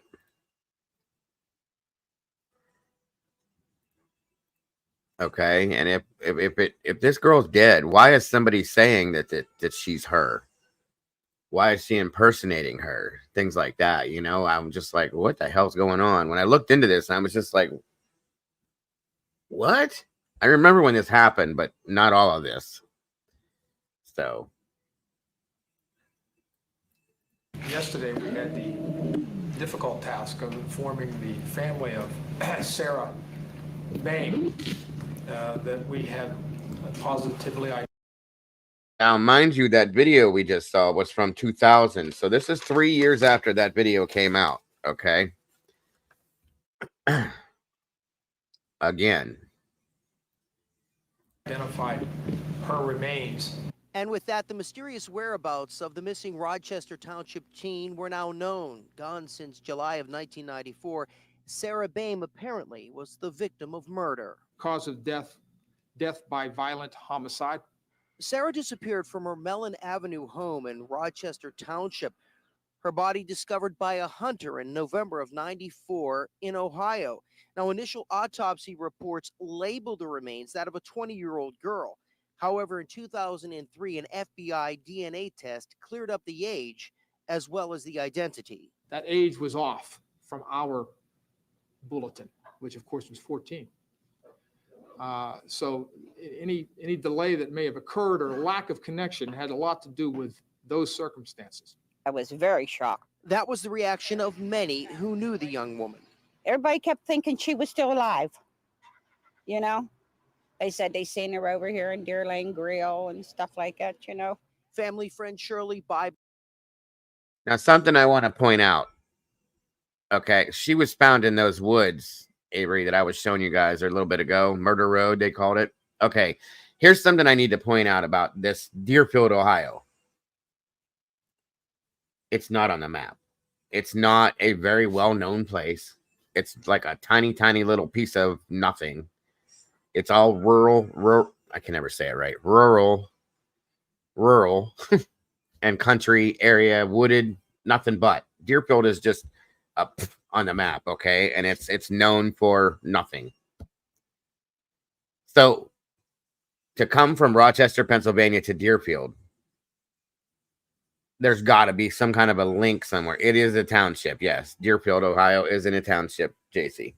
So it's it's nothing to write home about. It's nothing exciting. Well, they think when they found her that she had been deceased since '94. Nobody knows. That's the thing, Avery. That's why I wanted to kind of look back into this when I saw this, but I wanted to show it the whole story to you guys about the area and stuff. And again, guys, this is a very short drive for me to get to this if I want to. So there's to look on the map and look for Deerfield, Ohio, as compared to Rochester, Pennsylvania. It's an hour. It's probably about an hour drive. Okay, but to go from there to here, I believe that there would have to be a connection to somebody from there to here. Does that make sense to you? You see what I'm saying? And they said that they may have some leads with the possibility of having a connection between somebody from Deerfield to Pennsylvania. Just saying. I'm not very far from PA. I can get to Pennsylvania right now about 15 minutes tops. Not that area, but very close. Okay. Just saying, like, we're right on the line. So Is talking about this surveillance video from a Rochester Township bar. Now, two of Sarah's relatives claim to have spoken to the girl. However, that encounter took place 6 years after the body, now known to be that of Sarah Bames, was discovered. The search for Sarah Bame is now over. However, it should also be noted that the search today for Sarah's murderer is now beginning. Well, it's bittersweet, obviously. You wanted to see this kid come home alive and well with an explanation as to why she left. In the same sense, I'm glad that we're getting her home and that she's going to have the proper burial. The heartfelt reaction of the lead investigator in the Sarah Bame case. Female remains found in Portage County, Ohio in November of 19... Absolutely. This interaction happened in 2000 at a bar that's in her hometown in Rochester, PA. Okay. 3 years later, they identify the body. The remains that were found in 94 was identified finally in 2003. But whoever did this impersonation did this 3 years before the remains were identified, because they said because of the 9/11 happening that there was a backlog of DNA stuff and they couldn't catch up for a long time. That's what took so long to identify the body from 94 to 03, which I still think is ridiculous.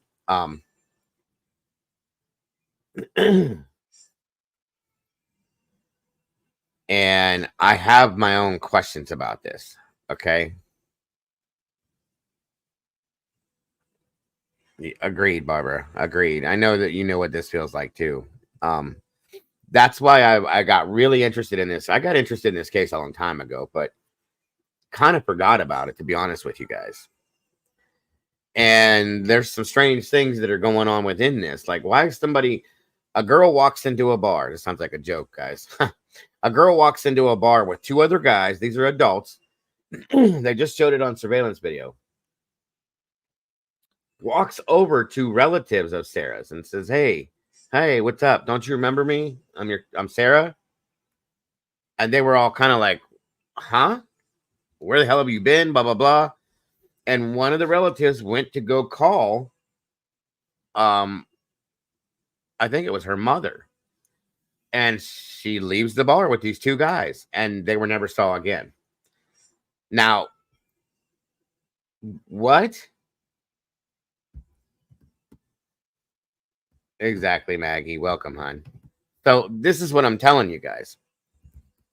Exactly. That's the problem right there. The girl or whoever was impersonating this Sarah only knew information that Sarah would know. Do you see what I'm saying with this, guys? Like, I'm scratching my head with both hands, if you get what I'm saying.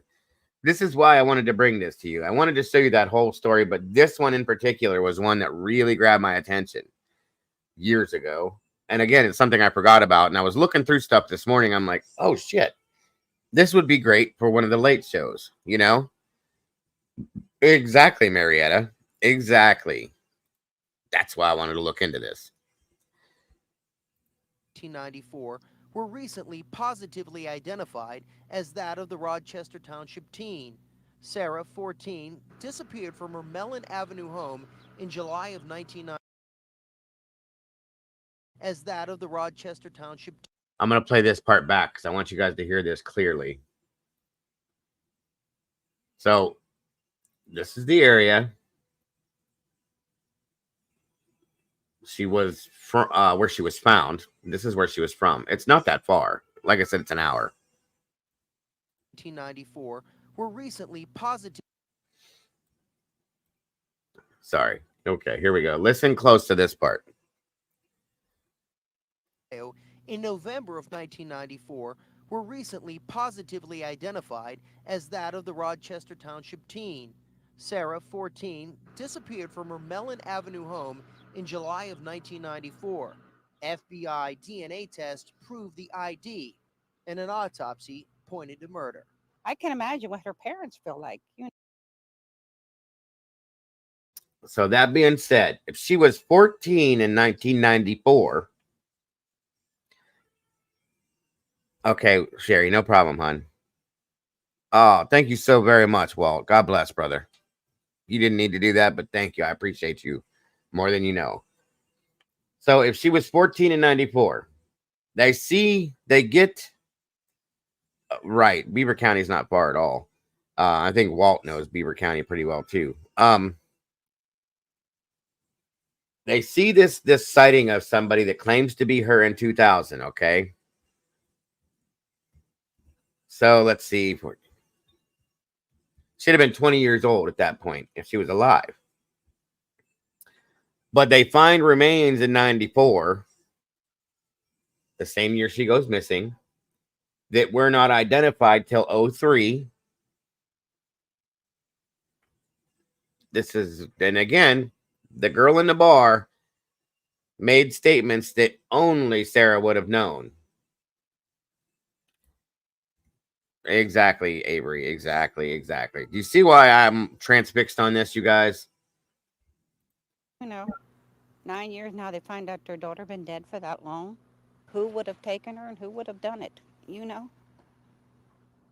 don't know.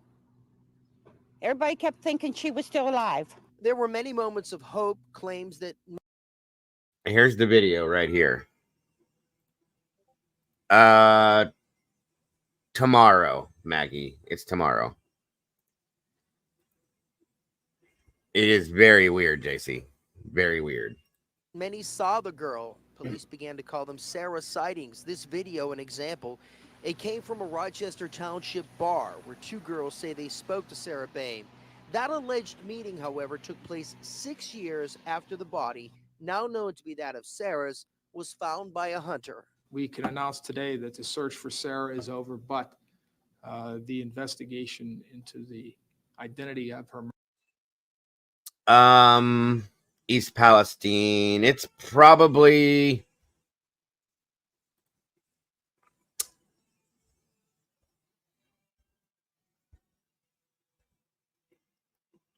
Berlin is probably about 20 minutes from East Palestine. Murderer now can take a very significant step forward. FBI agent. Are you close to what you need? Fairly. I definitely got closer. I still need a couple hundred.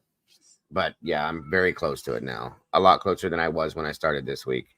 And that's thankful to this entire community. And I'm so very, very appreciated. Very, very appreciative. Thank you, and God bless to all of you. I hope it does too, Maggie. I really do. Really do. Agents are heading back to Ohio in an effort to uncover evidence in the murder of Sarah Bain. Bain was 14 when she disappeared in July of 1994.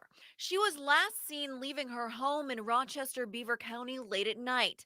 Hunters discovered her remains 5 months later in Portage County, Ohio, not far from the remains of 17-year-old Catherine Menendez, who went missing 1 month after Bain. Who would have taken her and who would have done it? I don't know. Everybody kept thinking she was still alive. Menendez.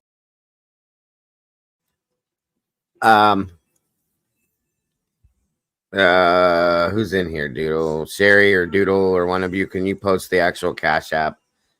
Barbara, Cash App, PayPal, or Venmo is pretty much the only way I can do it at this point. If you have any of those.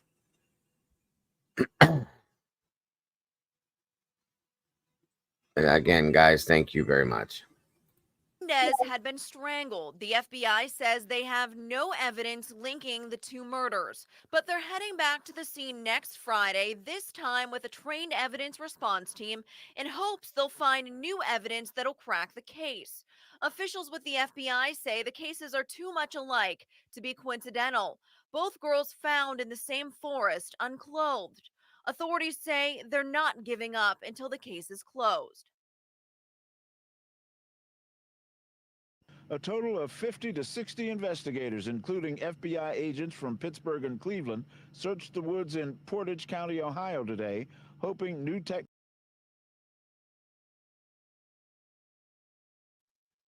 I'm about to lose my house, Marietta, due to financial issues that we've been struggling with. So everybody's been trying to help me to save it so that I don't have to lose it. That's all. I hate talking about it, but that's what's going on, Marietta. Thank you. Technology will help them figure out how 14-year-old Sarah Boehm of Rochester, Beaver County, and Catherine Menendez of Ohio got there. Their bodies were found in the same general area back in 1994. DNA and other technologies have changed since then, and investigators hope to unearth new clues, like finding the hoop earrings Sarah often wore. We never quit on homicide investigations. And since 1994, we all know, we hear it in the media all the time, the news, law enforcement agencies, things have changed in technologies, specifically to DNA, to searching techniques. There were many false leads about what happened to her once she left her home on Mellon Avenue in Rochester in July of 1994. 6 years later, many were convinced she was one of the people depicted in this surveillance video at a local bar, but she was dead long before then. Investigators eventually determined her body was discovered just a few months after she disappeared. It wasn't until 2003 that tests confirmed her identity.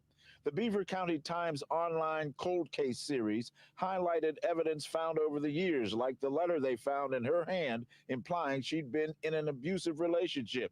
And her brother told the Times about the anguish they felt once reality set in. I had to tell my mom when we found out. I said, Mom, I'm at the courthouse, and I said, they've identified Sarah's body.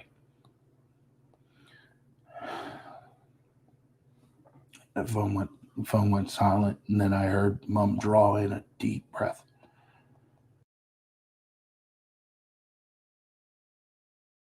It's a mystery that's haunted a local family for 27 years. In 1994, 14-year-old Sarah Boehm left her Beaver County home never to be seen again.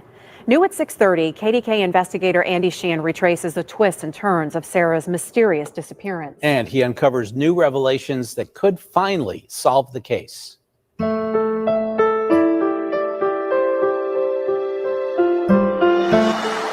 On a July night in 1994, a 14-year-old Sarah Boehm left her troubled home in Rochester Township, saying she was sleeping over at a friend's. She was never seen again, leaving only this note for her parents to find under her pillow, addressed to whoever cares. I'm just a burden. I create problems. I've already learned you don't have time for me. 27 years later, it's a source of hurt for Sarah's uncle, Kevin Boehm. Poor little girl that wasn't happy at home, wasn't getting what she needed. The love and support that she needed. For years, her disappearance remained a mystery with few, if any, leads. But Beaver County Detective Andy Gall believed this was more than a runaway who never returned. All the detectives felt that we're dealing with a homicide case. Because Sarah's home life was troubled, Gall's suspicions fell on her family. Her parents were divorcing, the family concedes, because her father, Jack, was an alcoholic with a gambling problem. A few years after Sarah's disappearance, police arrested and convicted him for sexually assaulting another 12-year-old girl. Detectives believe they had their man, but after a few years of grilling Jack Boehm, they cleared him in his daughter's disappearance. On a TV show, it would have been Jack right away. He molests another young lady. There's some connection. At the very end, I don't think anybody really believes that Jack had anything to do with it. I asked him on his deathbed if he had anything to tell me and about Sarah or anything. And he says, no, I just want to find my daughter. The family pointed to Sarah's note, which mentioned a possible rendezvous with an abusive man she had met. I met a guy who gave me love and whatever else I was not getting at home. He was a very, very abusive man. 9 years after Sarah's disappearance came the big break. No, not the one detectives had hoped. Searching a database of unidentified homicide victims, Detective Kim Clements saw this sketch of a girl found dead in a secluded wooded area in Portage County, Ohio, an hour and 15-minute drive from Beaver County. Hunters found the girl 4 months after Sarah left home, and she bore a striking resemblance. All that time, she had not been identified, but DNA tests would confirm that it was, in fact, Sarah Boehm. It's bittersweet, obviously. You wanted to see this kid come home alive and well with an explanation as to why she left. The medical examiner determined someone brutally murdered Sarah, but the discovery came with another disturbing twist. Just months before, police had discovered the body of another young woman in the same woods about a half-mile away. It was 17-year-old Catherine Menendez, found strangled and sexually assaulted, giving the Boehm case a whole new dimension. Does this not tell you that this is a serial murder, a serial child predator? We can never assume, but that certainly put us in that direction. Since that time, detectives have focused on finding one person responsible for both killings, someone who possibly had ties to both areas. In our interview, Detective Gall let us in on a possible breakthrough, a strong person of interest. We have a particular person who's due to take a polygraph here very soon that spent time here in Beaver County and a time in Portage County during that period of time. Detectives say he's already serving time in prison. Does he have a conviction involving indecent sexual relations? I'd rather not say that just yet, but you'll be the first person I'll tell afterwards. Gall, who is nearing retirement, says he won't until that's done. She's with me all the time, and we're gonna get him. Well, it's been a long road for family members who want to clear their brother Jack's name and, more importantly, find Sarah's killer. We will keep you updated on any developments in this case, which investigators say they are committed to solving. Andy Sheehan, KDKA News. New at 5, the FBI is now joining the search for answers in a local cold case that's nearly 25 years old. Channel 11's Aaron Martin joins us live. And Aaron, at this point, it looks like they are getting closer to a breakthrough here. Well, Lisa, that's certainly the hope. I've been speaking to investigators for the last year about this case, and they haven't given up on it despite a quarter of a century. Now, this weekend is actually the 25th anniversary of Sarah Boehm's disappearance, and they are hopeful tonight that some clues potentially could come forward by pushing this information out there. These billboards have been posted at different times throughout western Pennsylvania and parts of Ohio, asking for help to find the people responsible for these two deaths. Today, that plea is getting renewed. Well, it certainly doesn't get easier the more time that has expired, which is why we're asking the public again today for any information, no matter seemingly how small. Sunday marks 25 years since anyone last saw 14-year-old Sarah Boehm alive after she left her Rochester, Beaver County home to go see a friend. A body was discovered several months later in an isolated part of Berlin Reservoir outside of Cleveland. Nearly 9 years after that, the body was identified as Sarah. It was the Beaver County's office that I believe in 2003 was the ones who ran the information through the Jane Doe Index and was able to connect the unknown female body at the time. And without them doing that, we might not even be here right now. 1 month after Sarah was last seen, 17-year-old Catherine Menendez was reported missing in Alliance, Ohio by her mother. Her body was found half of a mile from Sarah's.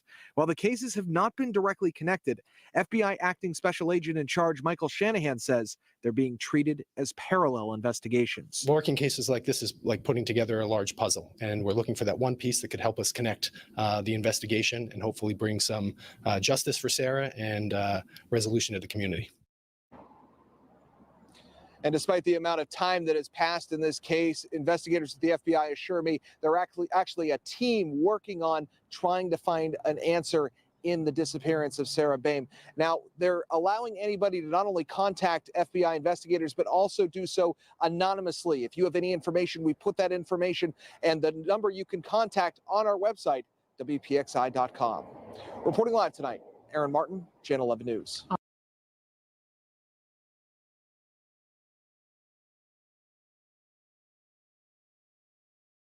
Okay, now, um,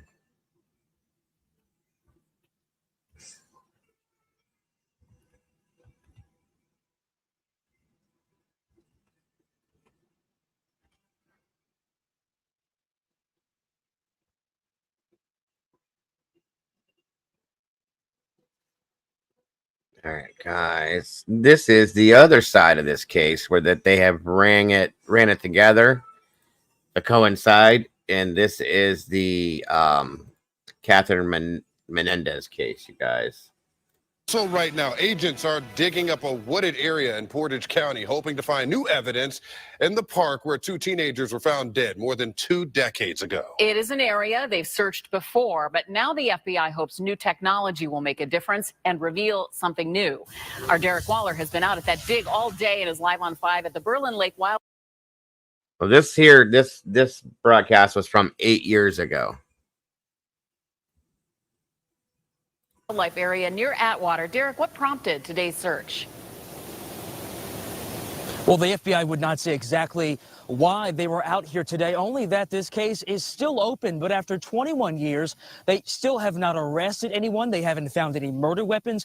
They actually haven't even connected these 2 cases. And the loved ones of those 2 murdered teen girls would love some answers. FBI agents on 4-wheelers drive back to an area many of them have seen before.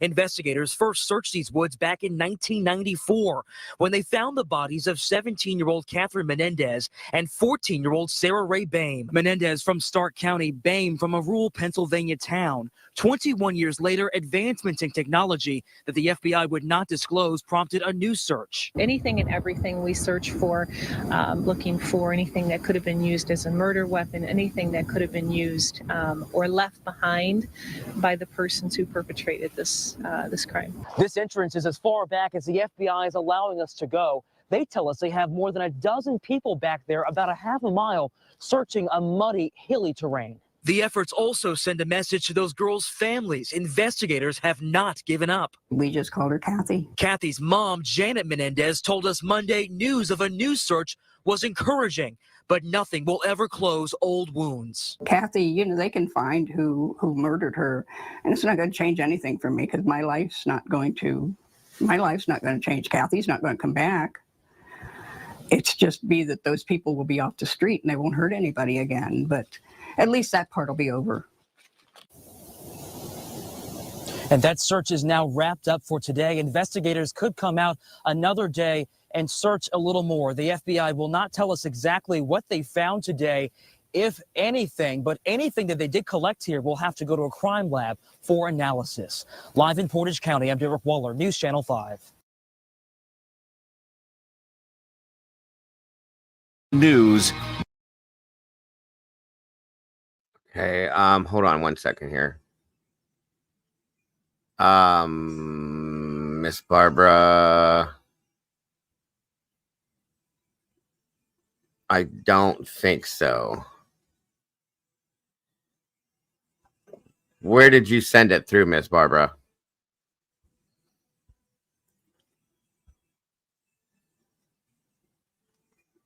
I don't think so. If what I think happened, I can explain it and we can fix it. But I just need to know which app you actually sent it through.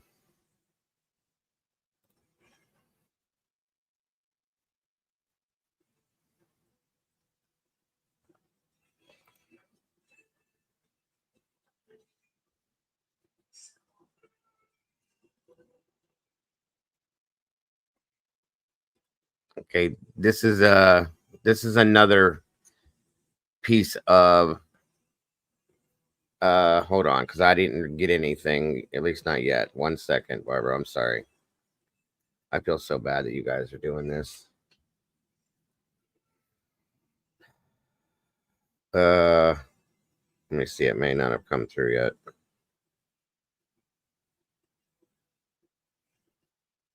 I don't see anything.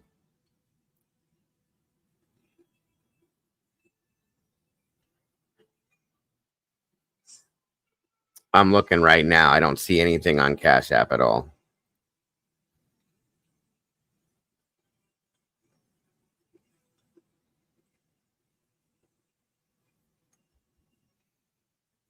this other piece of this news piece came about Catherine Menendez. 5 at 5 starts now. Now at 5 o'clock, it has been 30 years since a teenager was found murdered in Portage County. And now detectives and the FBI are looking for new clues about who killed Catherine Menendez. Absolutely, Madam. There's always hope, or we wouldn't be here. News 5's Bob Jones was there as Catherine's body was exhumed and spoke with investigators looking for answers and with a priest praying for justice and peace. My concern for Catherine is that I want the woman to rest in peace. Father David Weikart watched and prayed as investigators from the Portage County Sheriff's Office, the U.S. Marshal Service, and an FBI evidence collection team exhumed the body of Catherine Menendez at St. Joseph Cemetery in Alliance, where she was laid to rest in 1994 at the age of 17. I am here just to be a presence, and so that the body is, I can make sure that the body is handled in a reverent way. Chief Deputy Ralph Spitaleri says the exhumation 30 years after the murder took a lot of finesse and care over a 3-hour period, removing a concrete vault and casket from the ground and collecting evidence under a big white tent. You do not want to disturb any movement within the casket as you're pulling it out. Investigators say they've been following fresh leads over the past 2 years and got a court order to have the body exhumed. They're hoping significant advancements in DNA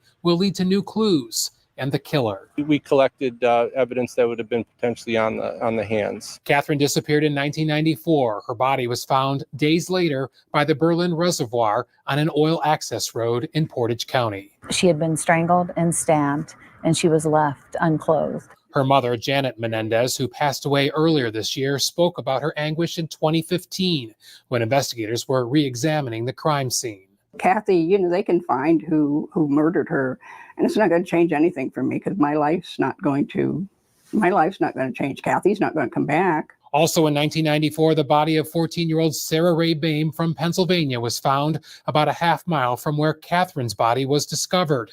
Detectives say it's possible the same person is responsible for both killings. But for now, at this cemetery, the focus was on Catherine's case. Investigators are hopeful there could be a big break in the cold case. I think that there's always hope, or we wouldn't be here having the amount of manpower and amount of movement that we've had here today. Catherine's remains were returned to her final resting place. Father Weikart is hoping for justice and peace. I trust the mercy of God, and whatever the poor woman, whatever torment that ended her life, I hope that she's in peace in our Lord's arms. Evidence from the remains will be taken to a lab to be tested. It's not clear yet which lab or how long it will take to get those results back. In Alliance, Bob Jones, News 5. Think about their families, what they're going through all over again, too.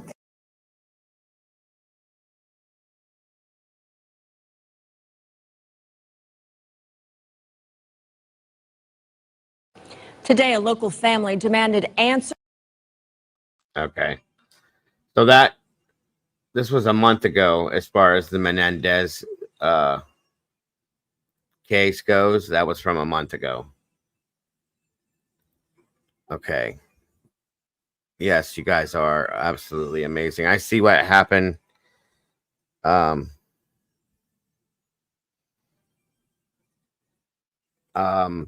You sent that, Barbara, and it went goods and services, so they put a hold on it. It has to be sent friends and family through PayPal.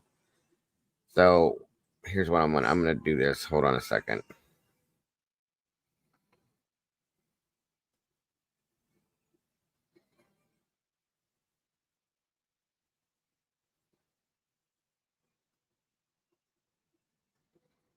One moment. No big deal.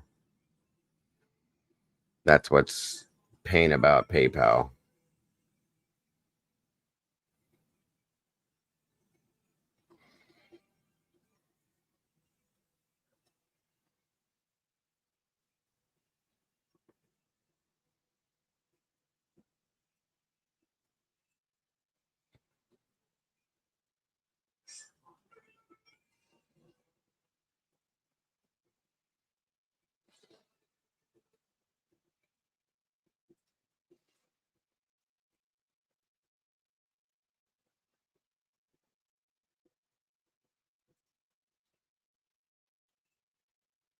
You're okay. You're okay. You don't have to apologize at all.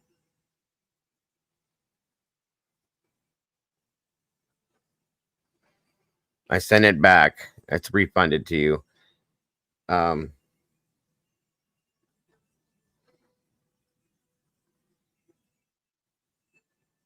here's what I can do.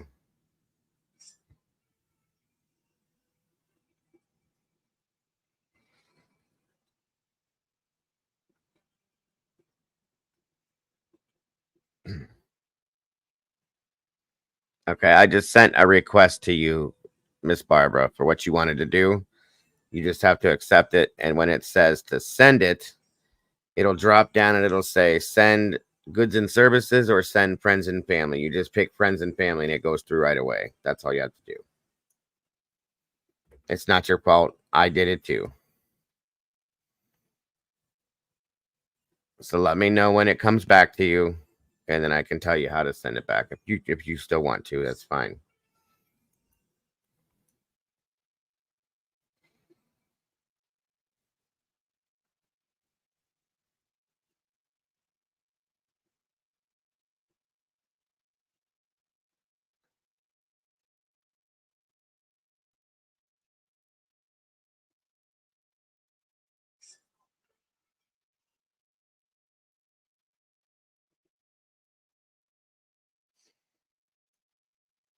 Let me know when you get it back as a refund.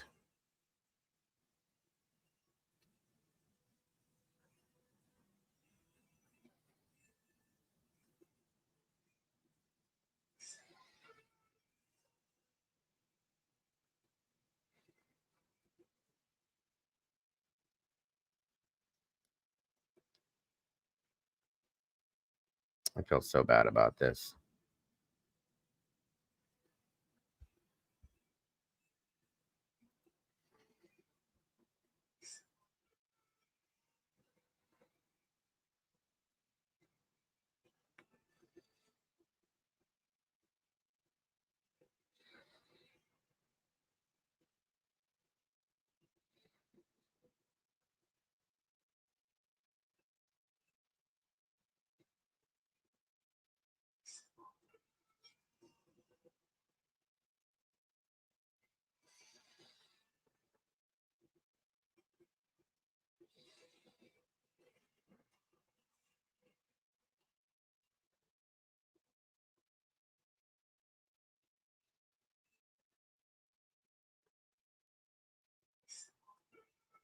Hey, Holly, welcome, hon.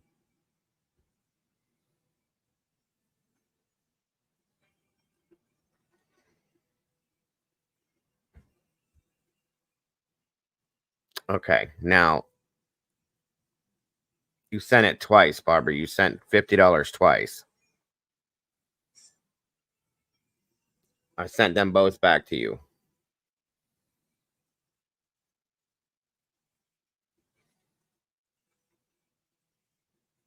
Now, what I'm going to do to make it easier on you, if this is what you want, is I'll send you a request. I was a huge mess with it before.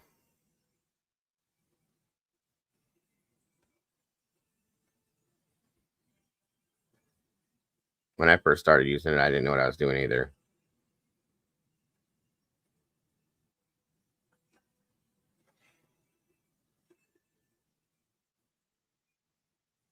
You guys are absolutely amazing people. I love you guys to death. I have no words.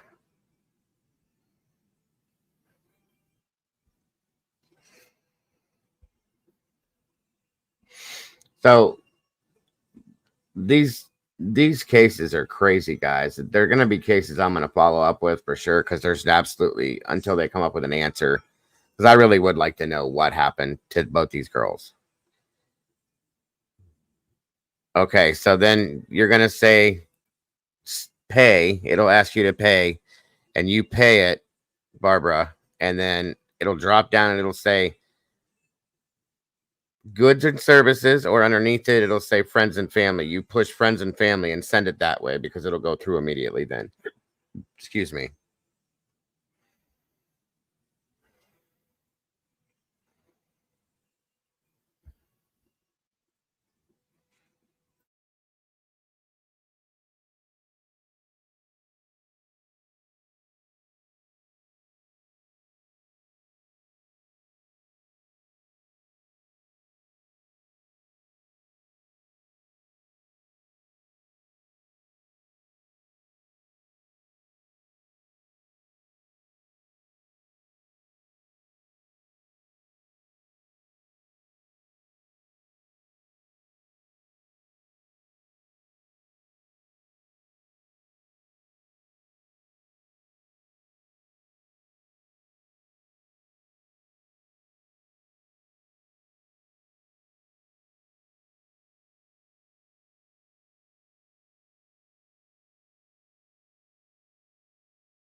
This is so humiliating.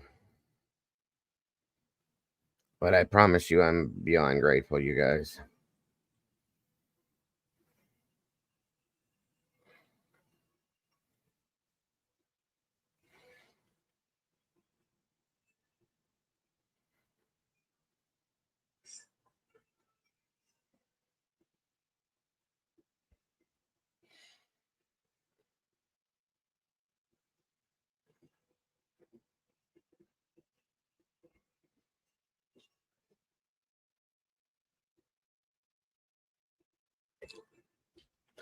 So, I was everybody. Did you guys find the whole Murder Road story interesting at all?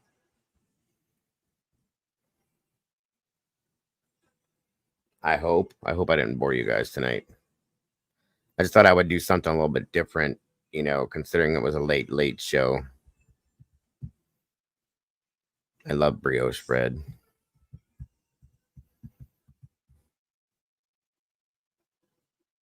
Mm.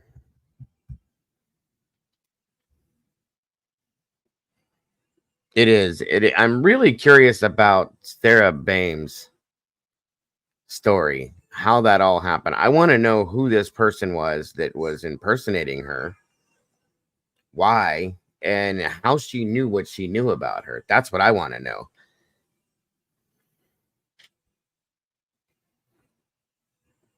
Well, Avery, I've never been in a situation like this before, so I just didn't know how to act. And been a really bad couple weeks for me, honestly. Mentally, emotionally. I hope you guys did enjoy it. I do. Like I said, I just want to do something a little different. And tomorrow I'm hoping, fingers crossed, that I'm able to pull some documents so that we can go back into the Crystal Rogers, some more on the Crystal Rogers story. If I can't get the documents, of course, it'll be the day after, but still, I'm trying real hard to pull those documents so that we can do that. I need a haircut too, by the way.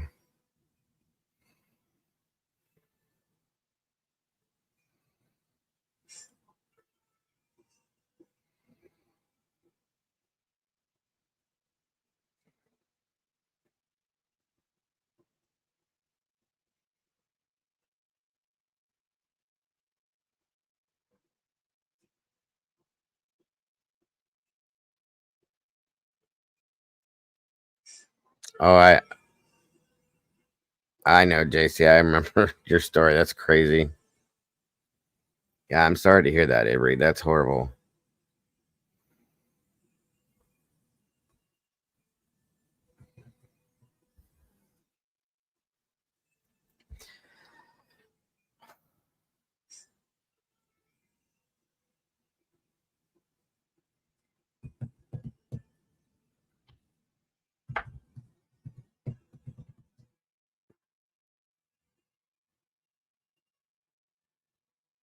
Yeah, twice, guys. Twice it happened to poor JC.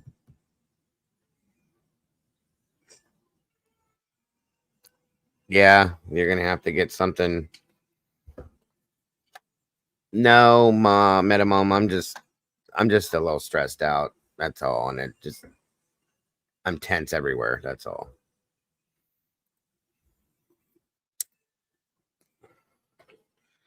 Tomorrow's due date, D-Day, so I'm really tense and stressed. So that's all. I think my neck's probably just sore from being stressed. Your body gets all tensed up when you're stressed out and all that. That's all it is. But thank you for asking.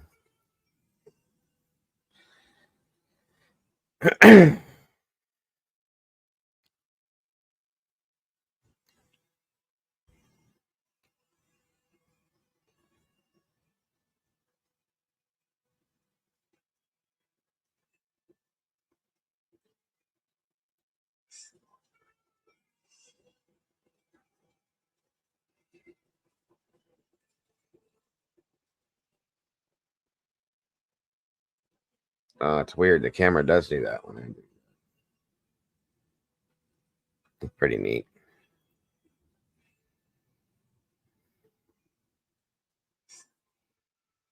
Mm-hmm.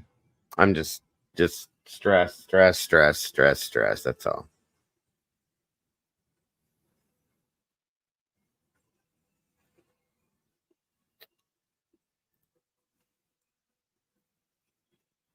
Yeah, when I move my face, it focuses. That's weird.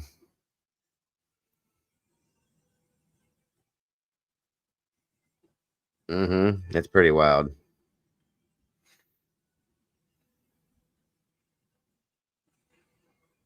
Trying to see here if there was anything else that I was going to show you guys while we're.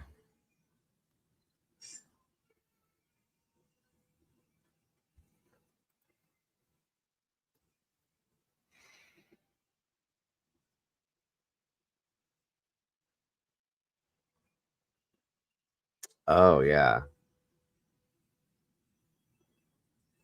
Let me see something here.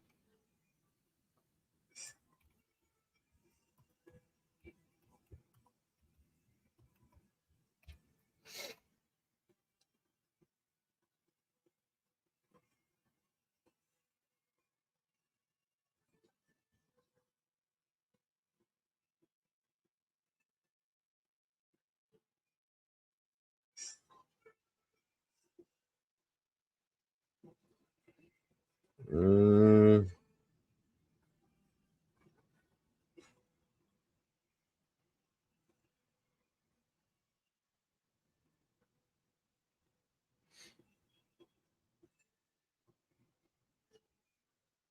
let me see something here. See if it's going to come up. It may not.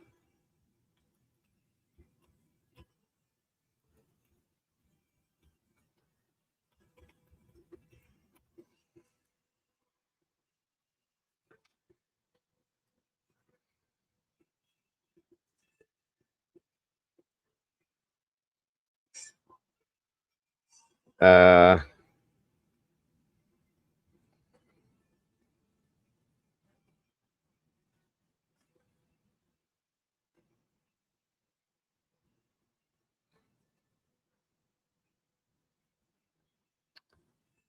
no, it didn't go through, Miss Barbara.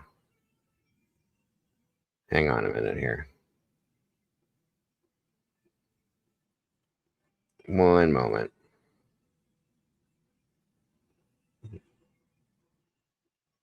Yeah, it's being sent goods and services instead of friends and family, so that's okay. Hold on here.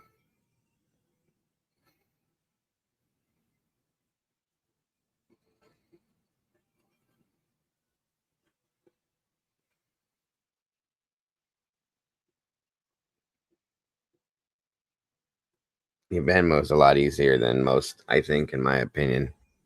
Plus, they don't take as much.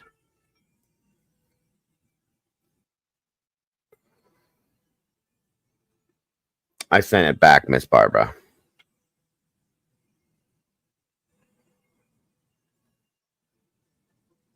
Oh, yeah. This was the one thing I was going to show you guys the other night, and I didn't get a chance to. I think you guys have all seen this, though.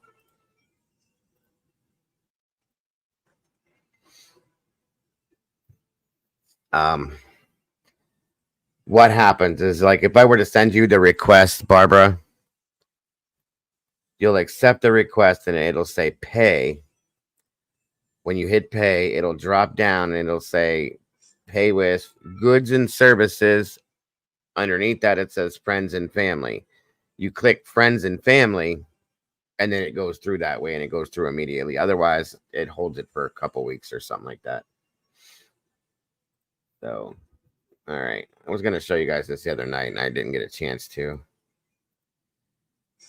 It does work better. Venmo does. It's the best, in my opinion. It's pretty accurate, too. And they don't, like I said, they don't take much of a fee. Okay.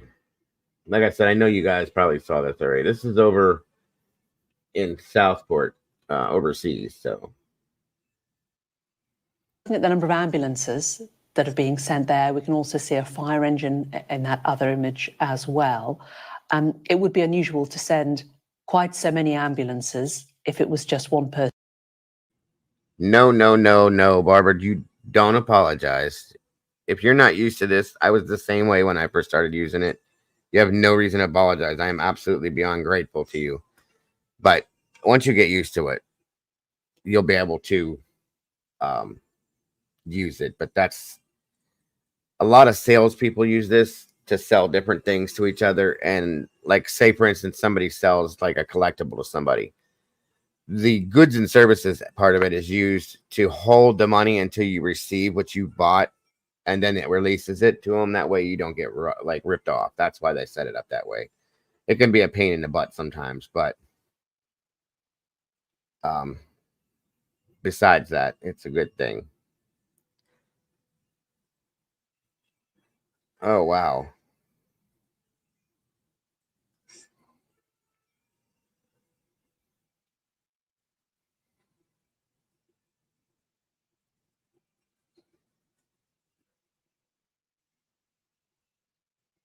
Who sent that?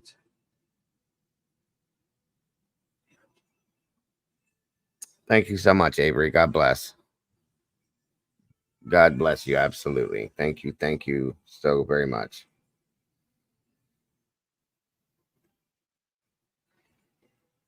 Yeah, there's a few steps, Miss Sherry. If you're sending that way, it has to be sent.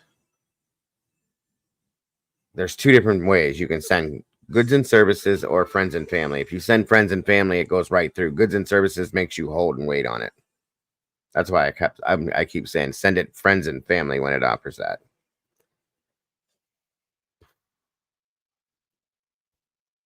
You guys have no idea what this means to me. There's some way or another I'm gonna pay this forward, pay this back somehow.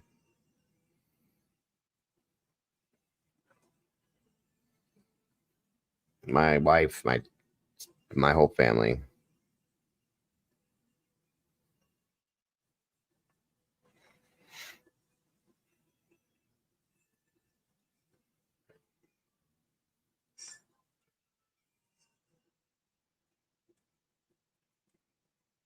If I wasn't so exhausted, I'd probably have tears in my eyes right now. Sorry, I stopped this. Hold on. Person who had been attacked, perhaps. I think that's a fair statement to say, Jane, just looking at those photographs and images we have from the scene there. It looks as though there are several ambulances on the scene, and that would tie in with reports from local people who have been speaking to journalists who are on the ground. People saying they're hearing a number of sirens, whether that be from police vehicles or indeed from the local ambulance service. The fact we are getting regular, that's fair to say, updates from police, but they are very slim on detail, I think gives you a sense of how perhaps quite chaotic and intense this situation and incident Very is close for them. to it, We understand Avery. they are treating That's why I this said thank you incident so very much. as It's not very only close to major it, but yes. a critical one too. Thank you. And Thank that is you because so the very number much. of Every single casualties one are of you. still, You're all certainly absolutely to the public's amazing people. This perspective, community still is beyond amazing. unknown. But given the fact there is such a large emergency services presence on the scene, there clearly has been or is still unfolding Exactly, an Lee. ongoing incident involving a number of people of whom they are trying to save those lives in Southport. But emergency services have been on the scene now for a good couple of hours. They were called There you go, Miss just Barbara. before midday on this Monday lunchtime to a property on Hart Street. And they were called and responding to reports of a stabbing.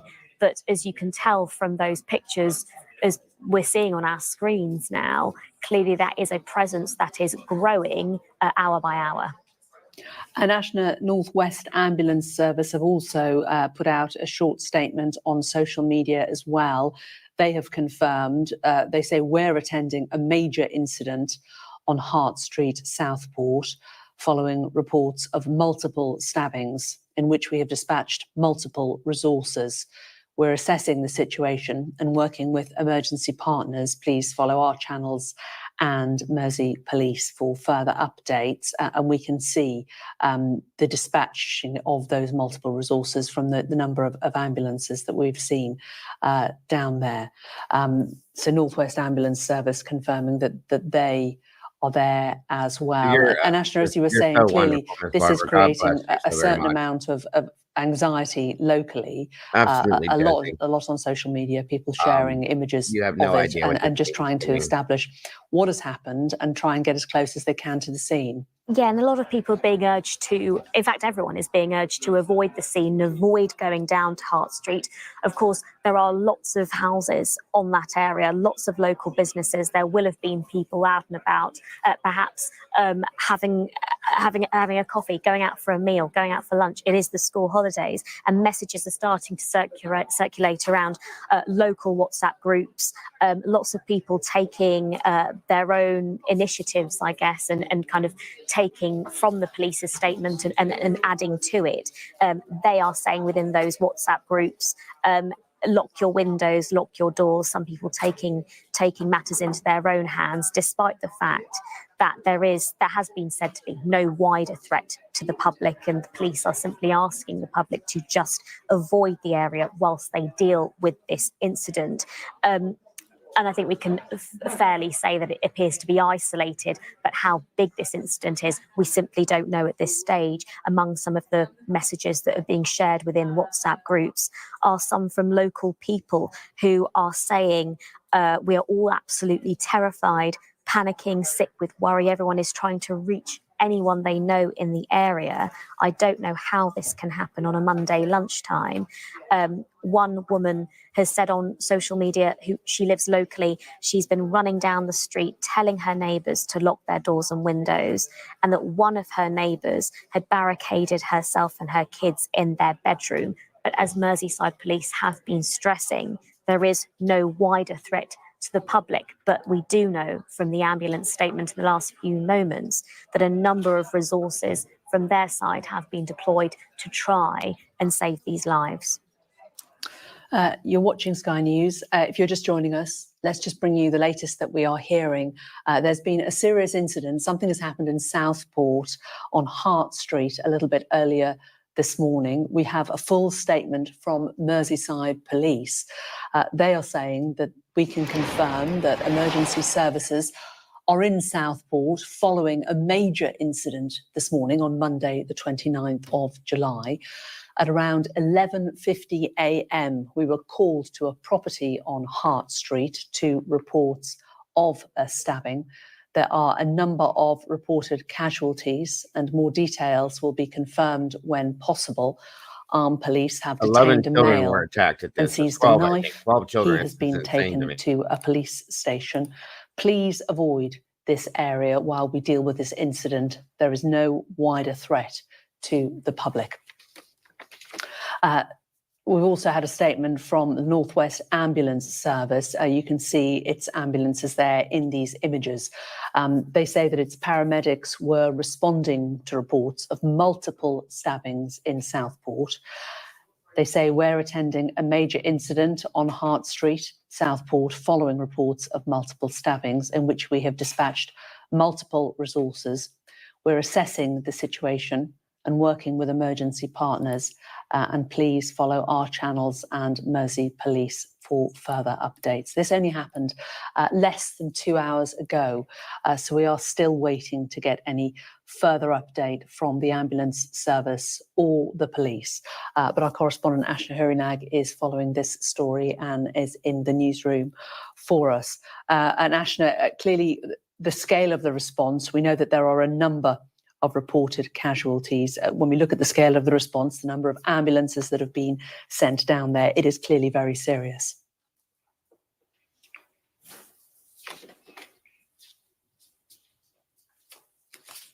And from what I can see, there are lots of people who are gathering at that cordon, looking on to try and see if they can see anything. There are also a lot of officers from Merseyside Police on site. We know that people have been hearing that several police sirens were heard, but also several ambulance sirens too. And we know there are a number of vehicles from emergency services present. We know there really is a helicopter in the vicinity. Unclear whether that is an air ambulance service or whether that is a police helicopter assessing it from above.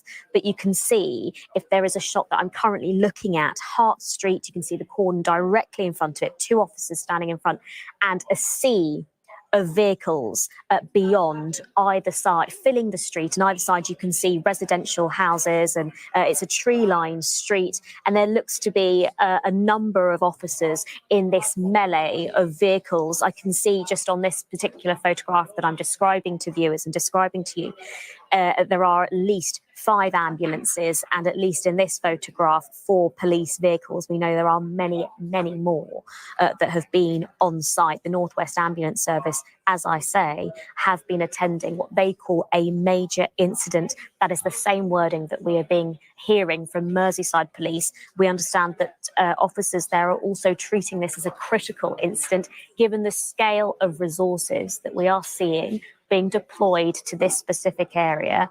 I think we can draw from that how serious this incident clearly is, given the fact that the wording has been so clear, but also the pictures are quite stark coming out of it. I just don't understand this at all, how anybody could do something like this. This is so disturbing to me.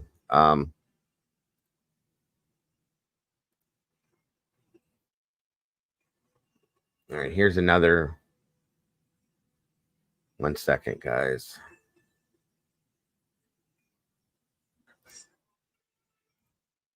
All right, this is the update from 7 hours ago on this.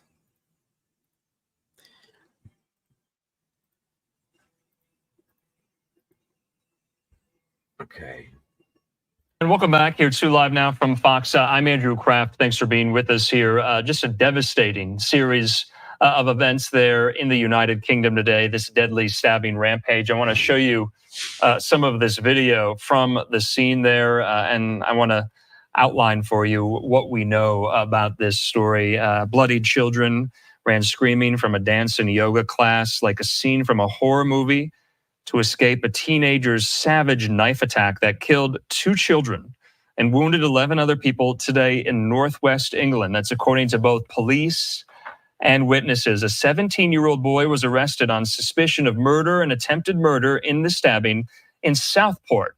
It's a seaside town near Liverpool. The motive was not clear, but police said detectives were not treating the attack as terror-related. 9 children were wounded, 6 of them in critical condition in the latest headline-grabbing attack amid a recent rise in knife crime that has stoked anxieties and led to calls for the government to do more to clamp down on bladed weapons. And so I learned today that mass shootings and killings with firearms are rare in Britain, where knives were used in about 40% of homicides in the year to March of 2023 there. In the meantime here, you're going to hear from law enforcement down there on the ground in Southport with an update on their investigation of what exactly happened. Let's watch.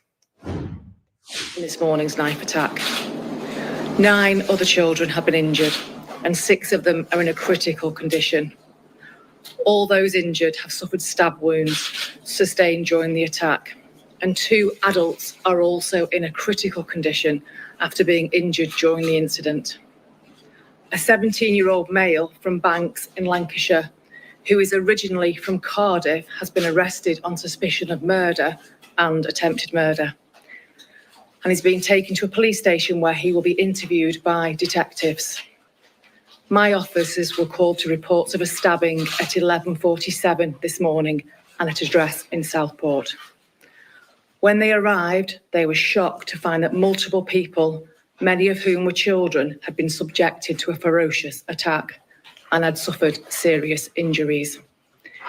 It is understood that the children were attending a Taylor Swift event at a dance school when the offender, armed with a knife, walked into the premises and started to attack inside the children. We believe that the adults who were injured were bravely trying to protect the children who were being attacked. As a mum and a nana, I can't begin to imagine the pain and suffering that the families of the victims are going through at this moment in time, and I wish to send my heartfelt condolences to them. Our specialist family liaison officers are providing support to the families of the deceased children and the children who were injured at this moment in time. And we'll be working with our partners, including Sefton Council, to provide that wider trauma support to those who've been affected by this incident. The investigation is in its early stages and the motivation for the incident remains unclear. However, Counter-Terrorism Police North West have offered their support to Merseyside Police as the full circumstances of what has happened are being established. At this moment in time, the investigation is not being treated as terrorist related. I would appeal to anyone who's witnessed anything or who has information that could help us, the investigation, to contact us on Crime Stoppers 0800 555 111. And anyone who's been affected by this incident can contact Victim Care Merseyside Service for help and support. Our hub of locally trained staff are here to provide free and emotional support and practical tailored advice to you. Yes, You can Annie, contact I the got Victim yours Care as Hub well. Thank you Merseyside so much. Like I said, on I'm very close. I'm just off by a few dollars, guys. So I'll deal with it. 3080. I'll figure it out somehow. Thank you guys Thank so you. very much. You guys are absolutely amazing. My name is Dave Kitchen, and on behalf of North West Ambulance Service, we'd like to offer our sincere condolences to those families who tragically lost loved ones today and to the wider community. Our thoughts are with you. This is absolutely horrific to me. I can confirm that we were called to the Hart Street area in Southport just before lunchtime today. A teenage, 17-year-old teenage male goes into a dance studio with all these girls that were innocently enough doing a dance routine for Taylor Swift's, a situation for Taylor Swift, and just starts attacking everybody with a knife, a machete. What in the hell is going on, guys? I'm telling you. And this isn't even in the United States, okay? So we can't blame it on us. It's just the world. The world in general is I feel like I'm not lying.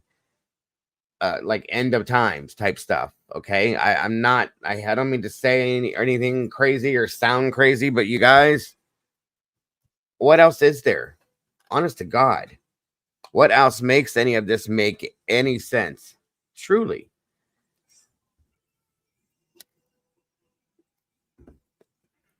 Yeah, the 7th season. I've heard that. It's very, very sad and scary.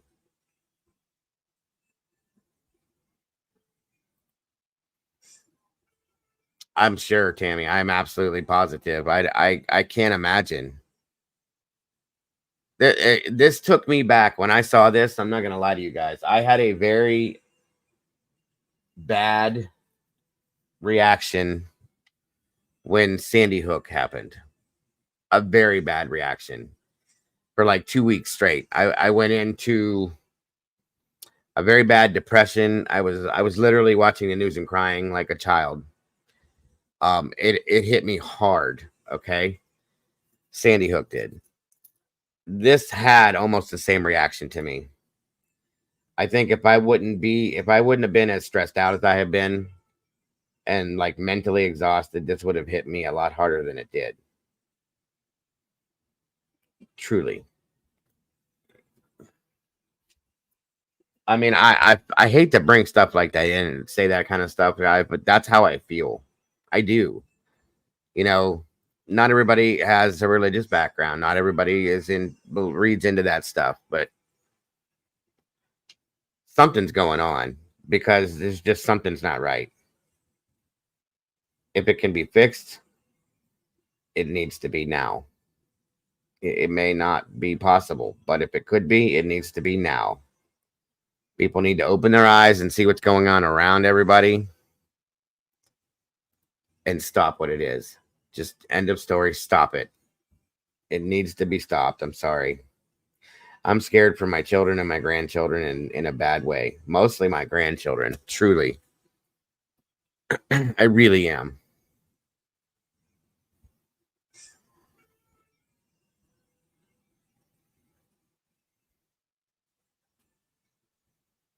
Exactly, Tammy. Oh, I'm sorry, Josie. I thought you heard me. Yes, Josie, absolutely.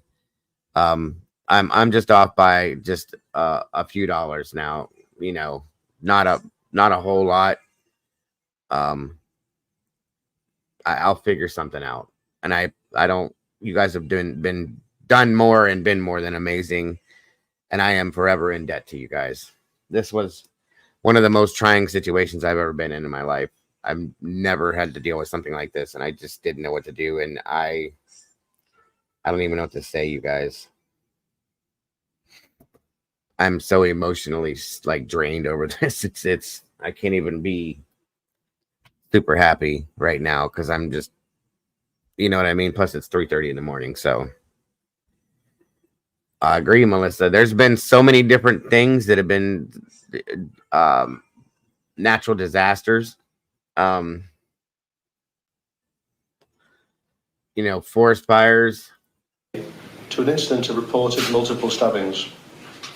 We declared this as a major incident due to the number of casualties and the types of the injuries sustained. A substantial number of ambulances and specialised resources were dispatched to the scene, including our hazardous area response team, air ambulances and merit doctors. Tragically, we can confirm that 2 lives have sadly been cut short.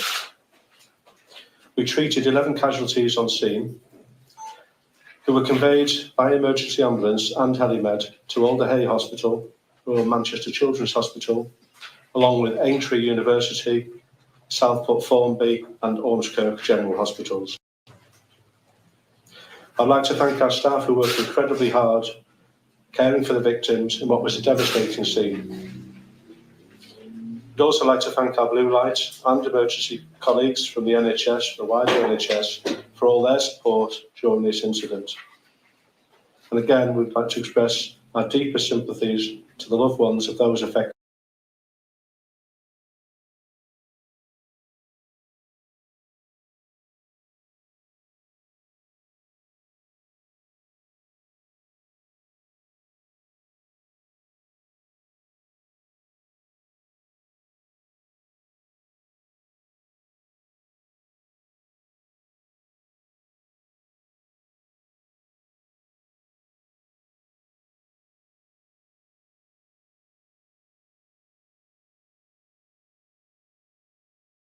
Oh, wow. I don't know if you guys saw this. This happened after the fact. This is just from 10 hours ago.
I'm sorry, guys. You couldn't hear that? Hold on.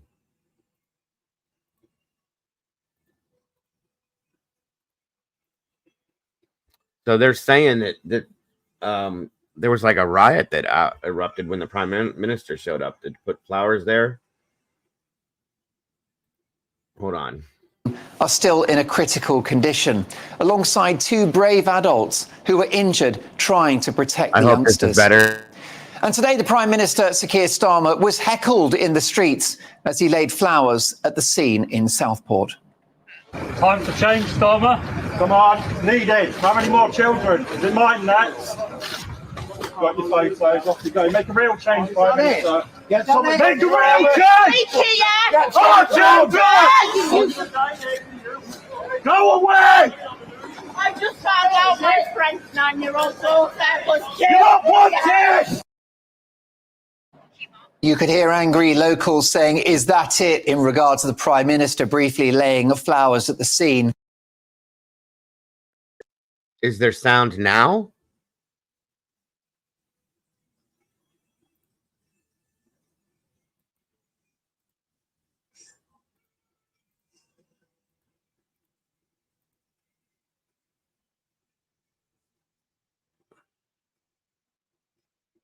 I don't know.